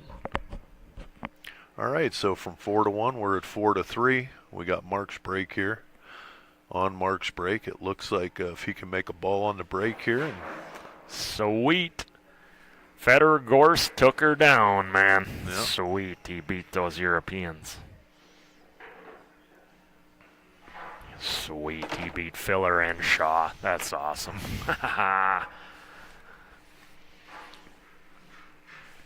But yeah, good break shot Good is break required here, and then he's gonna make Kevin come with the break and run. Yep. We got a match out of this. Yeah, I have no favorites in the match, but I do like to see Hills in 2 matches. I want to see it go to the second match. I mean, and then from there, I don't care who wins, but I just love drama and I love watching the game. So I want to see it Hill, double Hills, where they got to play a wedge game. Yep. And On Hill. And I was talking to Kevin earlier. I said, everybody likes pool and likes pressure. I said, the whole thing about pool is if a guy puts 5 or 6 on you, can you get up there and run 5 or 6 back to him. Yeah, especially playing 9-ball long races. It's easy. It's easy to beat people when they're off, but when they're on, you gotta come back and. Boy, did Mark clean his breakup in this set though. Yep. He just hasn't, early on he didn't run enough of them out, but his cue ball now is spot on. Yep. Where like I said, the last 2 sets it was all over the place, but now he's So got what's he that looking at dialed here? in. The 7-ball. Let's 7 see ball here, and the then eight's trying to get the neutral. 1. Yeah, the solids are definitely the group, I think. If A the- little trouble. Ooh, let There's me some just trouble wait a over minute there. here. Does that ball go by the 10? But No, you I got the don't think stripe so. up by the point, Yeah. plus the stripe doesn't pass the 3. Yep. So you're definitely taking solids here. But you're going to have to deal with that pink ball as solids. So, but your 7 ball, I think, is what he's going to take. Yeah, so now get to that pink ball. If he can get to that pink ball as soon as possible, he should have a good chance to get out here. Okay, makes the 7. Tries to slide over for the 2. 1 ball. He wanted to get the 2. He didn't get Yes. enough into that. He wanted to get in on the 2 first, but I believe. No, I think he has an angle for the 1 in the side. Yeah, he can He's shoot gonna the 1 in roll the up a corner. little bit. He Gonna can shoot it. Maybe he was saving the 2. I don't know if the 2 goes where pass he. the 6. I think it does where he's going to use the 2 to go 2 rails towards that 4 or 10 Yeah. problem with an insurance having the 3 ball. Yep. But then you got to get back on the 6, so I don't think he'll do that. He's going to have to almost clear both these balls out of here after he shoots the 1. So, wow, this is going to be interesting, Howard, because he's going to have to get rid of both these balls. He doesn't want to leave one of them there and then come back to them later. No, not at all. I don't believe. And you got to come with it to get on that 4, right? Yeah, what's he going to do with this 4 ball? I mean, in a perfect world, he could get short side shape for the lower right, but boy, that's perfect speed. Perfect direction and perfect speed. Yeah, definitely. Do you draw? I think he's going to draw the 6 out of the 6 here, and then you Yep. set up Try for to the leave 2. an angle for the 2 to Two. get over for the 4. Yeah, going 2 rails into the 4. I don't like that angle, Ryan. He's a little He bit, came short. little bit thinner than he wanted to be. He wanted to be slightly a little bit more full. You know what I don't know think if you he have can to do arc. here? He can arc around with draw. You know what I think he has to do here? I think he has to slam this 2, use the 15 to try to break the 4 out. Because I think he has too steep of an angle. He I can think draw. I think he's going to hit the long rail over there, not the short rail. Well, of course, but he can arc this with draw. He can arc around the 15 because of the tangent line. See how it's Yeah. going to take the tangent line, Yeah. then the draw will take, which will avoid the 15. and you You'll hope go right it into doesn't the slide, 10. and you don't. You hope it Well, by doesn't now slide there. only he knows his exact angle, and he should have the slide of the table down Yeah. by now. How it's reacting, but your shot's there too. But Yeah. I think he's really He's gonna try to trying arc. what you're trying, and he hope he doesn't hit the 15 going over, and he hit the 15. Oh, like he I was said. just trying. No, he was just Yep. trying to get the Trying shot to on shoot the ball. up in the corner. Yeah, because he didn't use enough power to play a No. breakout. He wasn't trying my shot. He was just trying to slide over for the ball. The short side shot that I was Yep. talking about before. Definitely. Which that's a smart shot because you're guaranteed to have the shot. Just yeah. But I and mean, at if this, he catches the 15 a little funky there, he's in big trouble though. Oh yeah. I mean, he bumped it, and he still got the shot, Howard. Yes. He's got to come with a little shot here. He's going to have to probably draw into the rail and out just before that stripe that's sitting in by Yeah. the point. In and out. You're going to have to In draw and out. in and A out. little inside throw to throw the ball down in the corner. I think that's the shot here. Yeah. It's a big Yeah, shot. because here. I don't think you can roll it up. No, I don't think he can. So You'd he's get going to have down, to. yep. He's elevating. Yeah. Elevating inside, wants to come off that rail. By I the don't side use no pocket. side spin. You don't You want got no side perfect. spin because you're having to judge the spin of the curve of the cue ball. So he's just used a straight ball there, Yeah. straight draw. That's a good shot, but now he's got to be good speed here. Yeah. His speed has got to be good. Look where those stripes are at. You think he's just coming off the rail to leave the 8? He's looking at the 8 in the side pocket, I was thinking. Well, he's going to try to come the most comfortable way and let his stroke out with the safest route, which is probably coming back. Is exactly what he did. That was a smart shot. You see how he played that? Yep. He didn't try to just baby it into one of these gaps. No. You're asking too much. He Just because wanted a shot. imagine if you bump one of those balls there, you're Yeah. still going to get the shot. Yes. So that was very well thought out. Very well thought out. Well, we got your hill match that you wanted. Yeah, and he played that in such a way that he increased his percentage odds of getting the shot. Rather than Definitely. just trying to roll it in like Yeah. some people would have done and tried to play for the perfect gap, Yes. but you're crossing that gap. And Yeah. anytime you're crossing that shot line, your speed has to be just perfect. And I think the 8 there had at least 5 pockets to go in. Yeah, and that's you know. why he came back, because even if he brushes those balls, he's pretty much going to have the shot. Yeah. All right, well, here's the telltale story. Can Kevin make a ball on the break and not scratch to try to Yeah, he secure said this a little bit. championship? His cue ball's been. He had one really. His first break of the Yep. match was really good. Yep. But and then since he had then, 2 breaks, 2 scratches yeah, his out of the 4 breaks. yeah, his cue ball's been suspect the last couple. So Yep. And like you said, it got hit by another ball into well, the the corner. last one, but he lost it to the. Okay, he Uh-oh. made a ball here, and he's on the table, and he has a starter for highs and lows. Yeah, and the 8's good. 7 and 15. Yeah. 7 and 15's a little mucked up. Oh, this is a nice. This Yeah. is a nice results here, Howard. Yep. He's got a lot of options. And then to deal with his trouble, he's got good options. I like taking stripes here for sure. Oh, you like stripes? Yeah, because where the 7's at, and then the 6, and then The 9 to the 15. yeah, But then yeah. you need a pocket for the strange colored ball. Yeah, you can get the 11. You get the 11 out of there Yeah. first. Get rid of the mirror. and then the 12 will go there afterwards. So what you want to do is you want to go from the 11 back up to the 9 to set your breakout, I gotcha. so that you're guaranteed to have a shot on that pink stripe by the 3 after I you gotcha. after you just barely nudge this 15 just to the rail right here, because you're going to have this outlet ball back up here. That's, what is that, the 10 by the 13? But he's looking at solids too. Yes, So, definitely. which solids aren't terrible by any means, but No, I think I and- favor stripes slightly here. But Okay, well, he would shoot the 13 in your case. Then he would probably shoot the 9 next. no, go I 3 think he rails? would come out for the 11. He would Yeah. get back to the middle of the table, just take the cut. You can, and then come up for the 9 for his break. Okay. But He's taking a look at the It 9 to depends. break out the 15. because you could, yeah, I mean, there's a couple different ways he could go about it here. That's why it's such a good break, because Okay. but it's almost like you got so many options here. It's Mm-hmm. hard to decide almost. Yeah. You know, so he's got to be committed to what he's going to do here for sure. He's been thinking about it so much, but one thing's for sure, that when he gets to going, he's got to make sure that he's committed And to what he's he's looking doing. at that key ball, the 9, to get the 15. Yeah, so it's. But you like solids yourself? Yes, I do. I Okay. like solids because What I gets think with you- the 1 and the 3 and the 6, you would have a chance to get that 7 out. Okay. With the high balls, you have that 1-9 ball to get it out. But, at my level, I would rather have options than just one ball to get that ball out. Okay.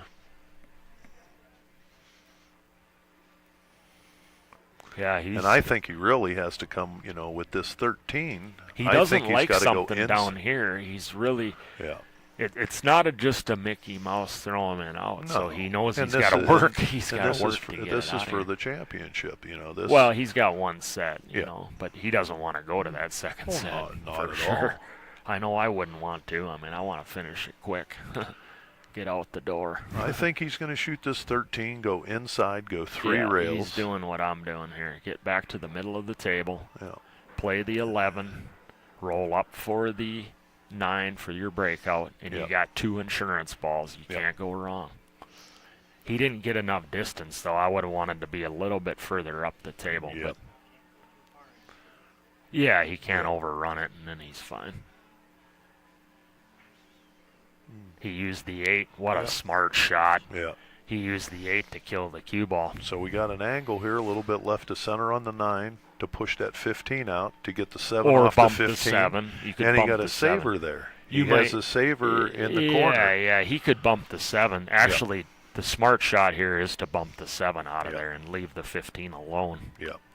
Because he's got the automatic 12, and then he has, worst case scenario, he's got this other stripe up there sitting for him. Definitely. But wow, he after all that, he committed to pretty much what I saw for the most part on this one. But he did my first thing, bump the 15. Remember I said that? Yep. Which allowed him to hit it a little bit lighter. If you went into the 7, you'd had to hit the cue ball harder. Now I mean, right here, he shoots the high and got that pocket. The 8's a beach ball. You just go up, just Roll roll up. forward, take the long ball on the stripe, Yep. and then all you got to do is pot 2 balls. Yep. And the 8 is sitting right in front of the side. Yep. And he's looking at what you're thinking right now. Just Yeah, push past the 8. Yeah. Roll yeah, up a little don't- high and don't- take the you don't long gotta shot. get greedy here. You don't get greedy. If No. if you can't make this ball, Howard, you ain't winning the tournament. Oh, without a doubt. I mean, it's just that simple. And this is a little bit right of center. He's going to roll up off there. Has no trouble with the 15. No Just ball watch should be the in the way. 4. Just watch the 4 here. Watch the 4. Oh, I perfect was- shot. Because you know what I mean? I was like, watch the 4. I mean, Yeah. because I knew he was going to put a little bit of running English on it, and I was like, Now you just got to stop it, bring it Yeah. back an inch. And he pocketed the ball, got the 8 straight in the side for the championship. yes, and we got ourselves a winner. We got a winner, Kevin Cardinal from Edmonton. Kevin Okay. Cardinal comes down and takes first place. Great match there. Thank everybody for watching. Thank Railbird Pool TV, the Sports Shack, North Dakota Billiard Foundation. A great tournament here at Sydney, Montana at the Ranger Casino and Lounge. Yeah, it's 10 grand combined 10 Calcutta. grand. 10 grand for an amateur tournament. $10,050 for combined first place Calcutta. So yeah, it's Ryan Johnson in the booth here with Howard Van Pelt. We're going to be getting out of here now. So All right. just Well, go through the spot. I just want to say a big shout out to the sponsors one more time. Okay. And the Ranger Lounge here. We got Budweiser, the local Budweiser, Eddie's Pool Hall, Western Tire, Metz Fuel, Richland Pump and Supply, K&L, Dazzler's Car Wash, Golden Route Gaming, ML Contracting, and Badland Waterworks, and Railbird for the stream. And just a big thanks to Eddie and Donnie and Rachel Ledoux for running the tournament. Yep. Thanks And for it looks. stepping in, Howard. I think next year we'll probably be back. You know, we're doing a lot more tournaments every. North Dakota and Montana. So And this is one of there's no amateur tournaments in the state of Montana that pay $10,000 for first if you have yourself in the Calcutta. yeah, once again, thanks everyone, and we're gonna get out of here.